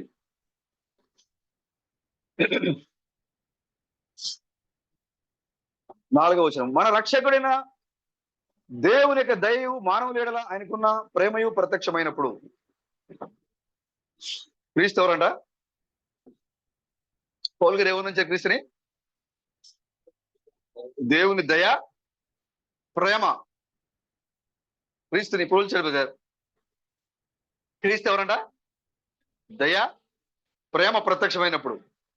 అంటే క్రీస్తు ప్రత్యక్షమైనప్పుడు అంటే ఆయన ప్రత్యక్షమైతే దయ వచ్చినట్లే, ఆయన ప్రత్యక్షమైతే ప్రేమ వచ్చినట్లే. ప్రత్యక్షమైనప్పుడు మనము నీతిని అనుసరించి చేసిన క్రియల మూలంగా కాక తన కనికరము చొప్పుననే పునర్జన్మ సంబంధమైన స్నానము ద్వారాను పరిశుద్ధాత్మ మనకు నూతన స్వభావము కలుగు చేయడం ద్వారాను మనను రక్షించను. స్వభావం మారిపోయింది. ఇప్పుడు దాకా మనం దాసులము, కానీ ఇప్పుడు మనం ఏమైపోయాము? వారసులం అయిపోయింది. ఎలా అంటే పునర్జన్మ సంబంధమైన స్థానం అనగా నూతన స్వభావము. అంటే ఇంతకు ముందున మన స్వభావం మారిపోయింది. ఇప్పుడు ఇంతకు ముందు మనం ఎవరో తెలియదు, మనకు అర్థం కాల. కానీ ఇప్పుడు మనకు అర్థమైపోయింది, నూతన స్వభావం మనకు వచ్చింది. ఇప్పుడు ఎప్పుడైతే నూతన స్వభావం ధరించుకున్నావో పునర్జన్మ సంబంధమైన స్థానము ద్వారా, అంటే గత జీవితాన్ని నువ్వు వదిలిపెట్టేసి నూతన జీవితాన్ని నువ్వు ఎప్పుడైతే ప్రారంభం చేసావో, ఇప్పటి వరకు నువ్వు దాసులుగా ఉన్నావు. నువ్వు పౌరులు తీతుతూ చెప్తున్నాను నేను, ఇప్పటి వరకు ఈ లోకానికి మీరు దాసులుగా ఉన్నారు. మీరు అసూయకి దాసులుగా ఉన్నారు, ఆ అవినీతికి దాసులుగా ఉన్నారు, మోసానికి దాసులుగా ఉన్నారు. కానీ మీరు ఎప్పుడైతే దయ, ప్రేమ ప్రత్యక్షమైనప్పుడు కనికరము చేత, పునర్జన్మందమైన సంబంధమైన స్నానము చేత మనం ఎప్పుడైతే నూతన స్వభావాన్ని ధరించుకున్నామో అప్పుడు మనం ఏమవుతున్నామంటే వారసులం అవుతున్నాం. హల్లెలూయా. పునర్జన్మ సంబంధమైన స్నానము ద్వారా మనం ఏం చేస్తున్నాం? నూతన స్వభావం ధరించుకుంటున్నాము. నిత్య 6వ వచనము, మనం ఆయన కృప వలన నీతిమంతులమని తీర్చబడి నిత్య జీవనం గురించిన నిరీక్షణను బట్టి దానికి వారసులగుటకై ఆ పరిశుద్ధాత్మను మన రక్షకుడైన యేసుక్రీస్తు ద్వారా ఆయన మన మీద సమృద్ధిగా కుమ్మరించెను. ఆమేన్. చూడండి, ఈ మాట నమ్మదగినది కనుక దేవుని యందు విశ్వాసం ఉంచేవారు సత్క్రియలను శ్రద్ధగా చేయటం యందు మనసు ఉంచినట్లు నీవి సంగతులను గూర్చి దృఢముగా చెప్పుచుండవాలని కోరుచున్నాను. ఇవి మంచియు మనుషులకు ప్రయోజనకరమునై ఉన్నవి కానీ అవివేక తర్కములను, వంశావళులను, కలహములను, ధర్మశాస్త్రమును గూర్చిన వివాదములను నిష్ప్రయోజనము వ్యర్థమునై ఉన్నవి కనుక వాటికి దూరముగా ఉండము. చూసారా, ఇవే డిబేట్లు. ఇప్పుడు జరిగే డిబేట్ల గురించి మాట్లాడతారు ఇక్కడ. ఎవరితో మనం వాదించాలి? పౌలు గారు కూడా తర్కలాడారు. ఎంతవరకు తర్కమాడారు? ఆయన ఏదైతే చెప్పాలనుకున్నారో ఆ విషయం చెప్పే వరకు మాత్రమేనా పాత నిబంధనలో ఉన్న వాక్యాలు తీసి చూపించి మాట్లాడారు ఆయన. ఆ తర్వాత వాళ్ళతో మాట్లాడలేదేనా? కానీ ఇప్పుడు ఏం జరుగుతుంది ఇక్కడ? నేను గొప్ప వక్తని, నేను గొప్ప ఉపదేశకుడిని నిరూపించుకోవడం కోసం బూతులు పడితే బూతులు ఏది వస్తుంది డిబేట్ లో పాల్గొంటారు. పౌలు గారు ఏమంటారంటే మీరు వాటికి దూరంగా ఉండండి. మీరు వాటికి దూరంగా ఉండండి. చూడండి ఇక్కడ చూడండి 10వ వచనం చూడండి. మత భేదములు కలిగించు మనుష్యునికి 1-2 మార్లు బుద్ధి చెప్పిన తర్వాత వారిని విసర్జించము. వీళ్ళు ఏం చేస్తారంట? మత భేదాలు కలిగిస్తారు వీళ్ళు. నీ మతం గొప్ప, నా మతం గొప్ప, మతాల గురించి మాట్లాడతారు వీళ్ళు. ఇలాంటి మనుషులకి ఒకసారి చెప్పు, 2 సార్లు చెప్పు, ఆ తర్వాత నువ్వేం చేయి? వదిలేయి. నీ దేవుడు గొప్పడా, నా దేవుడు గొప్పడా, నీ మతం గొప్పదా, నా మతం గొప్పదా అనే డిబేట్లు చెప్పుకునే వారితో మనకి సహవాసం మనకు అవసరం. ఒకసారి మాట్లాడండి, 2 సార్లు మాట్లాడండి. వాళ్ళు వినకపోతే ఆ తర్వాత వాళ్ళని వదిలేయండి. అట్టివాడు మార్గము తప్పి తనకు తానే శిక్ష విధించుకుని వాడై పాపము చేయుచున్నాడని నీ వెరుగుదువు. అలాంటి డిబేట్లు చేసేవాడు ఏం చేస్తున్నాడ? పాపం చేస్తున్నాడు. అలాంటి వారికి మీరు దూరంగా ఉండండి. డిబేట్లు చేసే వారికి మీరు దూరంగా ఉండండి. మీరు సత్క్రియ చేయండి. మీరు నీతిమంతులుగా ఉండండి, సాత్వికులుగా ఉండండి. మోసము చేసే వారితో, వివాదాలు కలిగిన వారితో మీరు దూరంగా ఉండండి. మీరు ఎప్పుడైతే సాత్వికమైన మనసును మీరు కలిగి ఉంటారో, దీన మనసును మీరు కలిగి ఉంటారో, జగడమాడని ఆత్మను మీరు కలిగి ఉంటారో, ఇప్పుడు మీరేమవుతారంటే దాసులు కాదు కానీ వారసులు అవుతారండి. హల్లెలూయా. ప్రభుకి స్తోత్రం కలండి కాక. ఒక మాట చెప్పి నేను ముగిస్తాను. బస్ టైం ఎంత చూడండి. చూడండి యాకోబు ఏం చేశాడు బ్రదర్? యోసేపు అన్నలకి ఎందుకు కోపం? యోసేపు అంటే అన్నలకి కోపం ఎందుకు వచ్చింది? తను ఎవరో బయలుపరుచుకుంటాడు అక్కడ. అవునా? తన కళల ద్వారా తను ఎవరో బయలుపరుచుకున్నాడు. ఆయన తన కళల ద్వారా తను ఎవరో బయలుపరుచుకుంటుంటే వాళ్ళు అనుకుంటున్నారు, ఏంటి నువ్వు మా పైన అధికారిగా ఉంటావా, నువ్వు మా పైన నాయకుడిగా ఉంటావా నీవు అని కోపం వచ్చింది. క్రీస్తు మీద ఎందుకు కోపం వచ్చింది? తను ఎవరో ఆయన చెప్పడం వల్ల ఆయన అంటే కోపం వచ్చింది. తన స్థానం ఏంటో చెప్పడం వల్ల కోపం వచ్చింది. యోసేపు మీద కూడా అన్నలకి ఎందుకు కోపం వచ్చిందంటే ఆ కళల దర్శనాల ద్వారా తను ఎవరో చెప్తున్నాడు. ఆయన భవిష్యత్తులో తాను ఏమైపోతున్నాడో చెప్తున్నాడు ఆయన. అది వాడు జీర్ణించుకోలేకపోయారు. నువ్వు మా మీద అధికారం అవుతావా అని ద్వేషం పెంచుకున్నాడు. అంతేకాకుండా మరో కార్యం చేశాడు యోసేపు. వారి మధ్యలో జరిగించే చెడ్డ కార్యాలు ఉంటాయి చూసారా, చెడు కార్యాలు. ఆ 10 మంది అన్నలు కూడా చేసే చెడు కార్యాలు ఉంటాయి చూసారా, ఆ చెడు కార్యాలు తీసుకొచ్చి ఎవరు చెప్పేవాడు? ఆ తండ్రికి చెప్పేవాడు. వీళ్ళు చేసే చెడు కార్యాలన్నీ కూడా తండ్రికి చెప్పడం వల్ల, తాను ఎవరో బయలుపరుచుకోవడం వల్ల అన్నలకు ఏమైపడినా శత్రువు అయిపోయాడు. పరిపూర్ణమైన క్రీస్తుకి మాదిరి అంటే ఎంత పర్ఫెక్ట్ గా వచ్చింది అనుకోండి. అసలు యోసేపు క్రీస్తుకి పరిపూర్ణమైన మాదిరి అంటే ఎంత కరెక్ట్ గా వచ్చింది అనుకోలే. చూడండి, ఈ లోకానికి యోసేపు చెడు కార్యాల గురించి, ఈ లోకంలో సంఘంలో జరిగేటువంటి నువ్వు తప్పు చేస్తున్నావు, ఇది తప్పు అని నేను ఖండించడం వలన క్రీస్తు అంటే కోపం వచ్చింది. అవునా? ఏది మంచి ఏది చెడు అని చెప్తా ఉంటే క్రీస్తు అంటే ఏమొచ్చింది? వాడికి కోపం వచ్చింది, అసూయ వచ్చింది. అంతేకాకుండా తను ఎవరో చెప్తుంటే నాకు పరలోకం ముందును భూలోకం ముందును అధికారం ఉంది, నేను మరణించను, ఒకళ్ళు చనిపోయిన తిరిగి లేస్తా, నేను పరలోకం దిగి వచ్చా అని చెప్తాను. తను ఎవరో బయలుపరుచుకుంటుంటే వాడు జీర్ణించుకోలేకపోయాడు. మా దేవుడి కదా పైన ఉండేది, నువ్వు పైన ఉంటావా అని ద్వేషం పెంచుకున్నారు. అక్కడ ఆ యోసేపుకి అన్నల మీద ఎలాగైతే యోసేపు మీద అన్నలకి ఎలాగైతే ద్వేషం వచ్చిందో, కోపం వచ్చిందో, ఇక్కడ వచ్చిన ఈ యోసేపు కూడా అదే రకమైన ద్వేషం వచ్చింది. ఎందుకంటే ఆయన ఏమై ఉన్నాడో బయలుపరుచుకున్నాడు, రహస్యాలు బయలుపరుచుకున్నాడు. వాళ్ళకి అర్థమైంది. అది యోసేపు కళలు చెప్పినా కూడా వాళ్ళకి ఆ కళ్ళ భావం ఏంటి వాళ్ళకి అర్థమైంది. అంటే నువ్వు మా మీద ఏలుబడి చేసేవాడిగా ఉంటావా అని చంపేసి ఉపమానంగా తీసుకెళ్లి కూతురు పడేశాడు. అదే క్రీస్తుకి చేసిన పరిచయం. లోకం క్రీస్తు మీద తిరుగుబడి చేసింది. అలాగే ఏది చెడు ఏది మంచి, ఏది చెడ పనులు, సంఘము చేస్తున్న చెడ్డ పనుల గురించి ఆయన మాట్లాడుతున్నప్పుడు ఆయన నచ్చట్లేదు. నువ్వు చేసే చెడ్డ పనుల గురించి మాట్లాడుతుంటే నీకు సంఘ కాపరి లేదా సహోదరుడు నీకు నచ్చడు. ఎందుకంటే నీలో దాసుని యొక్క ఆత్మ ఉంది, అవిధేయత కలిగించే ఆత్మ ఉంది నీలో. ఆత్మ నీలో ఉండకూడదు, వారసు యొక్క ఆత్మ నీలోకి రావాలి. ఇక్కడ యాకోబు చూడండి, యాకోబు ఇంట్లో ఉన్నాడు కానీ యాకోబు ఇంట్లో దాసుడే. తల్లికి సహాయపడ్డాడు, అన్నక ఆశీర్వాదం పొందుకున్నాడు. ఇస్సాకు పిలిచి చెప్పాడు, నీవు పొందుకున్న ఆశీర్వాదం మామూలు కాదు. నువ్వు ఇక్కడ ఉన్న యోసేపుని పిలవలా, ఏశావుని పిలవలా. ఎవరిని పిలిచాడు? ఇసాకు యాకోబుని పిలిచాడు. మీరు ఆదికాండం 37 అధ్యాయాలు చూస్తే మీకు ఈ విషయాలు కనపడుతుంటాయి. ఏశావుని పిలవలేదు, ఎందుకంటే ఏశావుకి ఆ దీవెనలు రాలేదు. చిన్నవాడిని పిలిచాడు, రెండో కుమారుని పిలిచి, నీవు పొందుకున్న ఆ జ్యేష్ఠత్వం మామూలు కాదు, ఆ అభిషేకం మామూలు కాదు. నీవు ఇక్కడ ఉన్నటువంటి ఏ స్త్రీలని నువ్వు వివాహం చేసుకోవద్దు. చూడండి ఆదికాండము 28వ అధ్యాయము పైన చూడండి, పై వచ్చిన చూడండి, 27:46 చూడండి. మరియు రిబ్కా ఇసాకుతో, హేతు కుమార్తెల వలన నా ప్రాణం విసికినది. ఎవరన్నారు ఈ మాట? ఎవరు చెప్తున్నారు కదా? రిబ్కా ఎవరు చెప్తుంది? ఇస్సాకుతో చెప్తుంది. ఏమని? మన చుట్టూ ఉన్నటువంటి ఈ కుమార్తెలు, అంటే ఈ యవన స్త్రీలను చూసి నాకు అసహ్యం ఉంటుంది. ఎందుకంటే వాళ్ళు ఈ లోకంలో కలిసిపోయారు. వాళ్ళలో దేవుని భయం లేదు. వాళ్ళు దేవుని నమ్మేవాళ్ళు కాదు, దేవుని వెంబడించే వాళ్ళు కాదు. వాళ్ళు ఒకవేళ సంఘానికి వచ్చినా కూడా లోకానుసారంగా జీవిస్తారు వాళ్ళు. కాబట్టి నా కుమారునికి భార్యగా చేయాలంటే, ఇక్కడ మన దగ్గర ఉన్నటువంటి ఈ వేళ్లలో ఎవరిని నా కుమారునికి భార్యగా చేయడం నాకు ఇష్టం లేదు.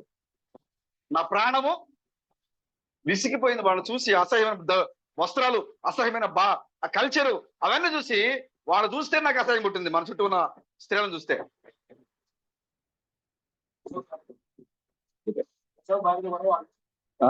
ఉంది. కానీ రిబ్కా ఏమంటుంది ఇక్కడ? వాళ్ళని చూసి అసహ్యం పుట్టింది నాకు. ఈ యొక్క హేతు కుమార్తెలను చూసి ఏం జరిగింది? అసహ్యం పుట్టింది నాకు. కాబట్టి యాకోబుని ఏమంటుంది ఇప్పుడు? హేతు కుమార్తెలలో వీరి వంటి ఒక దానిని యాకోబు పెళ్లి చేసుకుని ఎడల నా బ్రతుకు వల్ల నాకేం ప్రయోజనం? ఈ లోక సంబంధమైన వాళ్ళలో పెళ్లి చేసుకుంటే నేను జీవించడం వల్ల ఉపయోగం ఏంటి? చూసారా, ఒక అన్య స్త్రీని పెళ్లి చేసుకోవడం ఎంత భయంకరంగా చూసారా ఆ రోజున. అందుకోసమే ఆదికాండం 5వ అధ్యాయంలో కూడా 6వ అధ్యాయంలో కూడా నరులు కుమార్తెలతో దేవుని కుమారు కలిసినప్పుడు దేవుడు ఏం చేయడు? సంతాపనం చేయడు. వాక్యానుసారం కాదే ఇది. రిబ్కా అంటుంది, అయ్యో అసలు నా బ్రతికెందుకు ఇలా చేస్తే. చూడండి 1వ అధ్యాయంలో 8:1 వచనంలో ఇస్సాకు అప్పుడు చూడండి, ఎప్పుడైతే మా మాట చెప్పిందో అప్పుడు ఇస్సాకు ఏం చేశాడు? యాకోబుని పిలిపించి, నీవు కనాను కుమార్తెలో ఎవరితేను వివాహం చేసుకోకూడదు. ఇక్కడున్న వాళ్ళని ఎవరిని పెళ్లి చేసుకోవద్దు, ఎందుకంటే వాళ్ళు నీ యొక్క ఆత్మీయ జీవితాన్ని పాడు చేస్తారు. కాబట్టి కనాను కుమార్తెలో ఎవరిని వివాహం చేసుకోవద్దు. 2వ వచనం, నీవు లేచి పద్దనరాములో ఉన్న నీ తల్లికి తండ్రి అయిన బెతూయేలు ఇంటికి వెళ్ళి అక్కడ నీ తల్లి సహోదరుడు లాబాను కుమార్తెలలో ఒకదానిని వివాహం చేసుకోమని అతనికి ఆజ్ఞాపించి, సర్వశక్తి గల దేవుడు నిన్ను ఆశీర్వదించి నీవు అనేక జనములు నీకు సంతానాభివృద్ధి కలుగజేసి నిన్ను విస్తరింపజేసి నీవు పరవాసి అయిన దేశమును, అనగా దేవుడు అబ్రాహాముకు ఇచ్చిన దేశమును నీవు స్వాస్థ్యముగా చేసుకున్నట్లు ఆయన నీతో కూడా నీ సంతానమునకును అబ్రాహామును అనుగ్రహించిన ఆశీర్వాదము దయచేయనుగా కానీ అతని దీవించి యాకోబును పంపివేసెను. ఎక్కడ పంపాడు బ్రదర్? చూడండి, నీ చుట్టూ ఉన్న వాళ్ళు ఎవరిని నువ్వు పెళ్లి చేసుకోవద్దు. నీ దూర బంధువు ఒక ఆయన ఉన్నాడు అక్కడ, నువ్వు అక్కడికి వెళ్ళి నీ తండ్రి యొక్క సోదరుని యొక్క కుమార్తెలో ఒక దాన్ని పెళ్లి చేసుకుని రమ్మని పంపించాడు. ఎవరు? ఇస్సాకు తన కుమారుడిని యాకోబుని పంపించాడు, 2వ కుమారుడిని యాకోబుని. అనే జనంలో పెళ్లి చేసుకోవద్దు, ఇక్కడున్న ఎవరిలో పెళ్లి చేసుకోవద్దు. నాకు భార్యను కూడా నా తండ్రి ఇదిగో ఎలియాజరును పంపించి, ఇదిగో లాబాను యొక్క ఇంటి నుంచి నాకేం తెచ్చాడు? పద్దనరాముల నుంచి కుమార్తెను తెచ్చాడు, పెళ్లి కుమార్తెని. కాబట్టి నీవు కూడా అక్కడి నుంచి పెళ్లి కుమార్తెను తెచ్చుకో. నువ్వు ఇక్కడ మాత్రం పెళ్లి చేసుకుంటే కుదరదు. పంపించేసాడు ఎవరిని? యాకోబు వెళ్ళిపోయాడు. తనకు తెలుసు కదా, తూర్పు దేశం వెళ్ళి 29వ అధ్యాయం మనకు కనపడుతుంటుంది. యాకోబు తూర్పు దేశానికి వెళ్ళి ఏం చేశాడైనా? భార్యను తెచ్చుకుని అన్నాడు. యాకోబు బయలుదేరి వెళ్ళాడు అక్కడికి. లాబాను ఇంట్లో యాకోబు ఎలాంటి వాడు? దాసుడు. లాబాను ఇంట్లో దాసుడైన, లాబాను ఇంట్లో పనివాడు. లాబాను యాకోబుకి కూలిస్తున్నాడు, జీతం ఇస్తున్నాడు. 20 ఏండ్లు దాసుడిగా లాబాను ఇంట్లో పనిచేశాడు యాకోబు. ఈయన దాసుడు. దేవుడు అంటున్నాడు, ఇక చాలు, నువ్వు బయలుదేరరా అని దేవుడు పిలిచాడు. ఇప్పుడు దాసుడు బయలుదేరాడు. దాసుడు ఏమయ్యాడు? అబ్రహాము ఇంటి నుంచి ఎక్కడికి వెళ్ళాడు? దాసుడిగా వెళ్ళాడు. అబ్రహాము ఇంటి నుంచి యాకోబు దాసుడిగా పనిచేయడానికి వెళ్ళాడు. దాసుడిగా పనిచేసిన ఈ యొక్క యాకోబు బయలుదేరి మరలా ఇంటికి వస్తున్నాడు. అబ్రహాం ఇంటికి వస్తున్నాడు బయలుదేరి. దాసుడు బయలుదేరి వస్తా ఉన్నాడు. దారిలో ఎప్పుడైతే అబ్రహాం యొక్క భూభాగానికి వచ్చాడు, లాబాను ఇంట్లో ఉన్న రోజులు కూడా ఒక్క దేవదూత ఆయనలో కలుసుకోలేదు.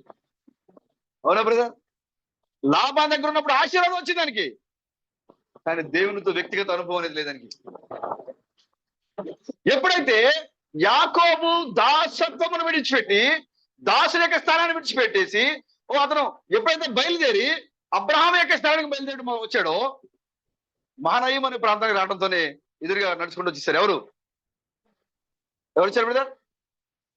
దూతలు. అప్పటి వరకు ఆయనకి అనుభవం లేదు. ఎప్పుడైతే దాసత్వాన్ని విడిచిపెట్టాడో, అబ్రహాం యొక్క భూభాగానికి వచ్చాడో, యాకోబు చూసిన మొట్టమొదటి దర్శనం ఏంటి? దూతలు తెలుసుకున్నాడు. మనం కూడా దాసులుగా ఉన్నాం ప్రతి లోకంలో. సంవత్సరాలు తేబడి దేనికి దాసులం మనము? వ్యభిచారానికి దాసులము, లోక సంబంధమైన ఏ హీనమైన కార్యానికి దాసులం మనము, ఆ లోక సంబంధమైన దురాశకి దాసులం మనము. మనకు ఆశీర్వాదం కనబడుతుంది, కానీ మనం వాటికి దాసులమైంది. కానీ నువ్వు ఎప్పుడైతే వాటిని విడిచిపెట్టి, నీ దాసత్వాన్ని విడిచిపెట్టి, నువ్వు ఎప్పుడైతే అబ్రహాం యొక్క భూభాగానికి, నీ యొక్క ఆశీర్వదించబడిన భూభాగానికి ఎప్పుడైతే నువ్వు అడుగు పెట్టావో, ఎప్పుడైతే నువ్వు వాక్యంలోకి వచ్చావో, ఎప్పుడైతే వాక్యాన్ని వెంబడించావో, ఎప్పుడైతే వర్తమానికిని వెంబడించావో, అప్పుడు నీకు ఎదురుగా వచ్చిన వర్తమానికులు ఎవరంటే 7 దేవుని కుమారుల యొక్క సందేశమే నీకు ఎదురుపెట్టింది. ప్రభుకి స్తోత్రం కలిగాను. మీరు దాసత్వాన్ని విడిచిపెట్టండి. దాసులు కాదు మీరు, అబ్రహాం యొక్క ఇంటిలో మీరు వారసులై ఉన్నారు. యాకోబు దాసులుగా నుండి విడిచిపెట్టి ఎప్పుడైతే పదనాలను విడిచిపెట్టి ఎప్పుడైతే అతను అబ్రహాం యొక్క ఇంటికి భూభాగానికి బయలుదేరి వచ్చాడో, ఎదురుగా దూతలు వచ్చినాయి. అదే రాత్రి ఎదురుగా వెళ్ళి దూత ఏం చేశాడు? ఆయన తెల్లవారులు పెరుగులాడాడు. ఇప్పుడు లాబాను ఇంటిలో పనివాడు అబ్రహాము ఇంటిలో రాజకుమారుడు అయిపోయాడు. హల్లెలూయా. లాబాను ఇంట్లో పనివాడు, లాబాను ఇంటి దాసుడు, అబ్రహాం యొక్క వారసుడు. అబ్రహాం ఇశ్రాయేల్ గా మారిపోయాడు. ఇప్పుడు ఆయన యాకోబు కాదు, ఇప్పుడు ఆయన ఎవరు? ఇజ్రాయేల్. ఇజ్రాయేల్ అర్థం ఏంటి? రాజ్యకుమారుడు. ఇప్పుడు ఆయన ఇక్కడ మోసపోయాడు, ఇక్కడ మోసం చేశాడు, అక్కడ మోసపోయాడు, దాసుడు అయ్యాడు, మోసగాడిగా మిగిలిపోయాడు. అక్కడ ఆయన బయలుదేరి వచ్చాడు, ఏమైపోయాడు? ఇప్పుడైనా రాజకుమారుడు అయిపోయాడు. నీవు దాసుడిగా ఉన్నంత కాలము రాజకుమారుడిగా నీవు ఉండలేవు. నీకు ఆశీర్వాదం కనపడవచ్చు. యాకోబు ఆశీర్వాదం చూశాడు, ఎందుకంటే ఆయన మచ్చలు కలిపి చార కలిపి అన్ని తయారు చేశాడు ఆయన. కానీ దేవునితో, దేవుని దూతలతో వ్యక్తిగత అనుభవం లేదని. కానీ ఎప్పుడైతే ఆ స్థలాన్ని ఆ దాసత్వాన్ని, లోక సంబంధమైన ప్రతి కార్యాన్ని విడిచిపెట్టి ఎప్పుడైతే అబ్రహాం యొక్క భూభాగానికి వచ్చాడో, దూతలు కలుసుకున్నాడు. తెల్లవారు దూత పెరిగిలాడాడు, తన పేరును మార్చుకున్నాడు. ఎదురుగా వస్తున్న ఆ యొక్క మరణాన్ని, శత్రువుని సేవితుడిగా మార్చేసి ఏసావు చంపడానికి వచ్చాడు. ఓ నా తమ్ముడా అని వచ్చి కౌగిలించుకున్నాడు. మారిపోయింది వాతావరణం. ఎందుకంటే ఆయన ఇప్పుడు ఎవడైనా దాసుడు కాదు, ఇప్పుడు ఆయన రాజకుమారుడు. పౌలు గారు అంటారు, మనం ఇంతకు ముందు విచారానికి దాసులం మనము, మోసానికి దాసులం మనము, ఇంతకు ముందు అబద్ధానికి దాసులం మనము, ఇంతకు ముందు వ్యామోహ చూపులకి దాసులం మనము, ఇంతకు ముందు డబ్బుకి దాసులం మనము, ఇంతకు ముందు లోకానికి దాసులం మనము, ఇంతకు ముందు స్త్రీలకి పురుషులకి దాసులం మనము. కానీ ఇప్పుడు మనం మారు మనసు పొందుతున్నాం. ఎలా అంటే దేవుని యొక్క దయ, ఆయన ప్రేమ ప్రత్యక్షమైనప్పుడు. హల్లెలూయా. ఈ లోకానికి వచ్చింది ఏంటది? ఇదేంటి బ్రదర్? దేవుని యొక్క దయ, ఆయన యొక్క ప్రేమ శరీరం దగ్గర ప్రత్యక్షమైంది. దేవుని యొక్క దయ, ఆయన యొక్క ప్రేమ శరీరం దగ్గర ప్రత్యక్షమైనప్పుడు మనం ఏం చేసామంటే నవీన స్వభావాన్ని ధరించుకున్నాం. ఆయన వెంబడించినప్పుడు, ఆయనతో మాట్లాడినప్పుడు, ఆయన ఎందుకు విశ్వాసం వచ్చినప్పుడు, పాత జీవితాన్ని మనం పునర్జన్మ సంబంధమైన శ్రావణాన్ని అనుభవించి నవీన స్వభావాన్ని ధరించుకొని మనం ఏమంటే అబ్రహాము ఇంటిలో వారసులం అయిపోయాం. మనం ప్రభుకి స్తోత్రం కలండి. గారు మీరు లాబాను ఇంట్లో ఉన్నారా? అబ్రహాం ఇంట్లో ఉన్నారా? బ్రదర్, మీరు లాబాను ఇంట్లో ఉన్నారా? అబ్రహాం ఇంట్లో ఉన్నారా? మీరు లాబాను ఇంట్లో ఉంటే లోకానికి మీరు దాసులు. అబ్రహాం ఇంట్లో ఉంటే మీరు రాజకుమారుడు. దేవునికి స్తోత్రం కలుగును గాక. ఓ నిజమైన పెళ్లి కుమార్తె లాబాని ఇంట్లో లేదామె, లోకంలో లేదామె, లోక ఆశలకు దాసులుగా లేదామె. అబ్రహాం ఇంటిలో అబ్రహాం యొక్క వాగ్దానానికి వారసులుగా ఉందాం. కాబట్టి మనం ఇప్పుడు అబ్రహాం యొక్క భూభాగంలో మనం ఎప్పుడైతే అడుగు పెట్టామో, అనగా వాగ్దాన వాక్యంలోనికి మనం ఎప్పుడైతే వచ్చామో, ఇది సత్యము అని ఎప్పుడైతే మనం అంగీకరించామో, అప్పుడు మనకు ఎదురుగా వచ్చిన వర్తమానమే 7 దేవుని కుమారుల యొక్క పరిచర్య. నీ జీవితం మారిపోయింది, నీ పేరు మారిపోయింది, నీ పరిస్థితులు మారిపోయింది బ్రదర్. నీకు ఎదురుగా రావాల్సిన మరణము నీ మిత్రుడైపోతుంది. ఇప్పుడు మరణమే లేదు. ఇప్పుడు యాకోబుకి రాజకుమారుడు అయిపోయాడు ఇప్పుడు యాకోబు. బట్ మన సహోదరులరా, మనం లాబాని ఇంట్లో లేము కానీ మనం అబ్రహాం యొక్క భూభాగంలో, అబ్రహాం యొక్క స్వాస్థ్యంలో, అబ్రహాం యొక్క ఇంటిలో మనం అడుగు పెట్టాం. మనము దాసులం కాదు కానీ ఇప్పుడు మనం ఏమై ఉన్నామో వారసులమై ఉన్నాం. ప్రభుకి స్తోత్రం కలండి గాక. కాబట్టి మీరు లాబాని నుంచి బయటకు వచ్చేయండి, దేవుని కుమారులతో మీరు సంచరించండి. మీ జీవితం మారిపోతుంది, మీ పేరు మారిపోతుంది. ఆమేన్, హల్లెలూయా. దేవుడి చిన్న మాటలు దీవించిన గాక. ప్రార్థన చేసుకుందాం. ప్రతి ఒక్కరు కళ్ళు మూసుకున్నట్లయితే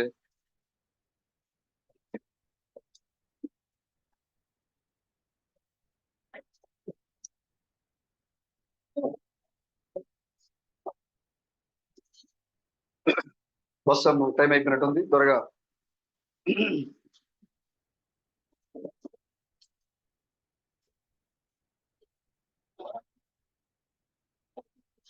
స్తోత్రం స్తోత్రం స్తోత్రం స్తోత్రం స్తోత్రం.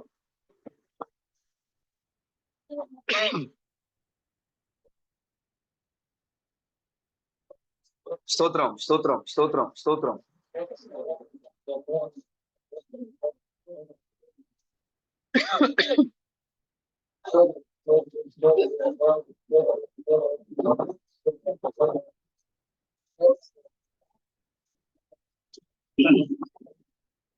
ఓ గొప్ప ప్రభువా, మా మంచి దేవుడా, మీకు వందనాలు చెల్లిస్తున్నాం. ఓ ప్రభు, మరి యొక్క మధ్యాహ్నకాల సమయంలో మా యొక్క పితరుడు, గొప్ప అపోస్తలుడు, మొదటి సంఘకాల వర్తమానికుడు పౌలు గారు సంఘాన్ని ఎలా నిర్మించారో మేము చూసి నేర్చుకున్నాం. పౌలు గారిని ఎవరు ఆదరించారో మేము నేర్చుకున్నాం. పౌలు గారు ఎవరెవరిని ఏ సంఘంలో పంపించినప్పుడు ఎలా ఉండాలో మేము నేర్చుకున్నాం. కాబట్టి ప్రభు, మేము సంఘంలో ఉన్నాం, మా ప్రవర్తన ఎలా ఉంది? మేము సంఘంలో ఉన్నాం, మేము ఎలా విశ్వాసంగా ఉన్నాం? మేము సంఘంలో ఉన్నాం, మిగతా సహోదరులకి ఆదరణ కలిగించే విధంగా ఉన్నామా?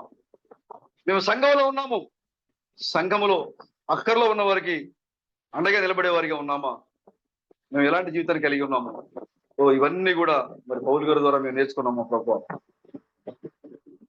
మరి పౌలు గారు అంటున్నారు, ఒనేసిమో, నేను పోరాటంలో ఉండగా, బతకాల్లో ఉండగా నేను కనిన నా నిజమైన కుమారుడు. తీతు నా నిజమైన కుమారుడు.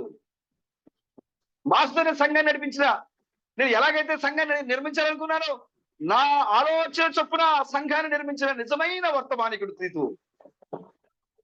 తీతు, పూర్వమందు నువ్వు ఎలా మొదలు పెట్టావో తర్వాత కూడా దాన్ని కొనసాగించాలని వేడుకుంటున్నాను. ఓ ప్రభు, మరి మాసిదోనియా సంఘం వల్ల నేను కూడా ఉంటే సహాయం తెచ్చేయండి. మా యొక్క దాతృత్వం విస్తరణ చేయడం సహాయం తెచ్చేయండి. సామర్థ్యానికి మించి మా సహోదరులకు అండగా నిలబడడానికి సహాయం తెచ్చేయండి.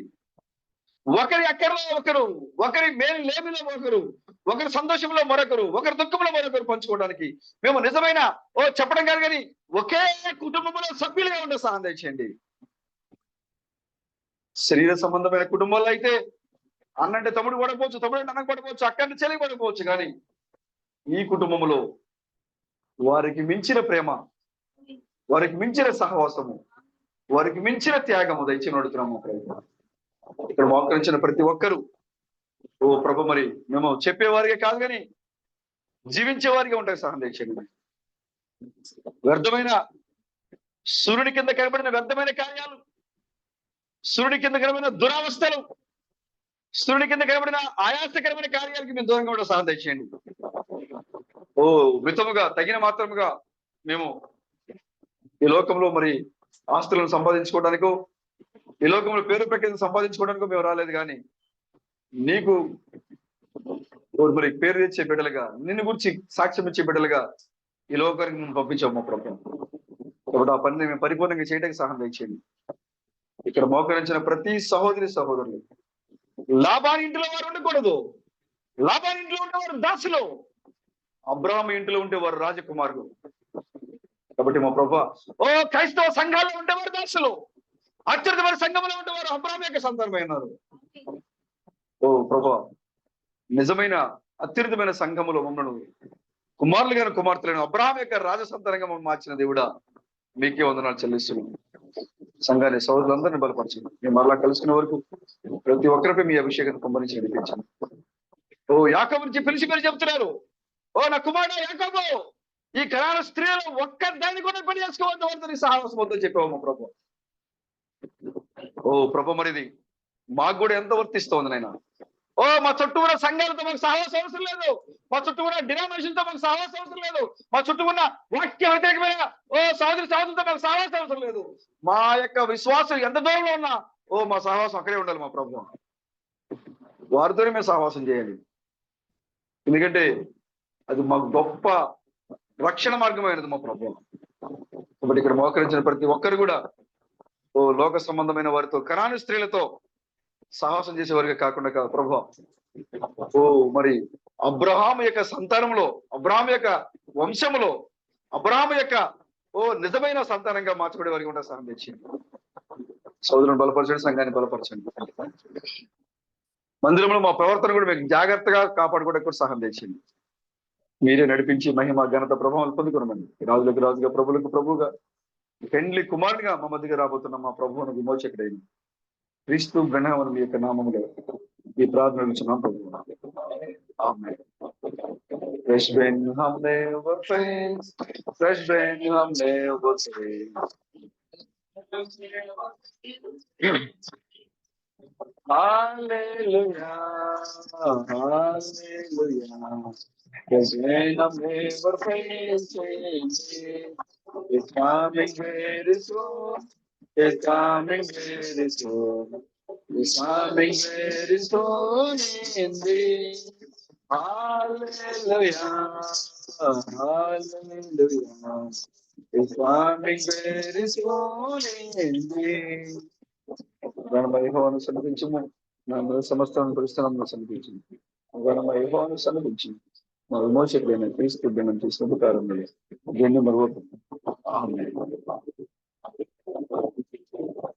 ఓ మన ప్రభులకు ప్రభును, రాజులకు రాజును, మన పెండి కుమారుడైన క్రీస్తు గణామిక కృప సమాధానము మోకరించిన పరిస్థితులకును, దూర ప్రాంతం నుంచి ఐక్యత పొందుకున్న పరిస్థితులకును, ప్రపంచ వ్యాప్తంగా అంత్యకాల వర్తమానమైన క్రీస్తు తామస్ యొక్క వర్తమానంతో అలంకరించబడుతున్నటువంటి, ఎత్తబడి సిద్ధపడుతున్నటువంటి పరిస్థితులకును ఆయన కృపా సమాధానం ఇప్పుడు ఎల్లప్పుడు సదాకాలము తోడేయండి, మనందరినీ నడిపించిన గాక. ఆమేన్, ఆమేన్, ఆమేన్. Glory to God.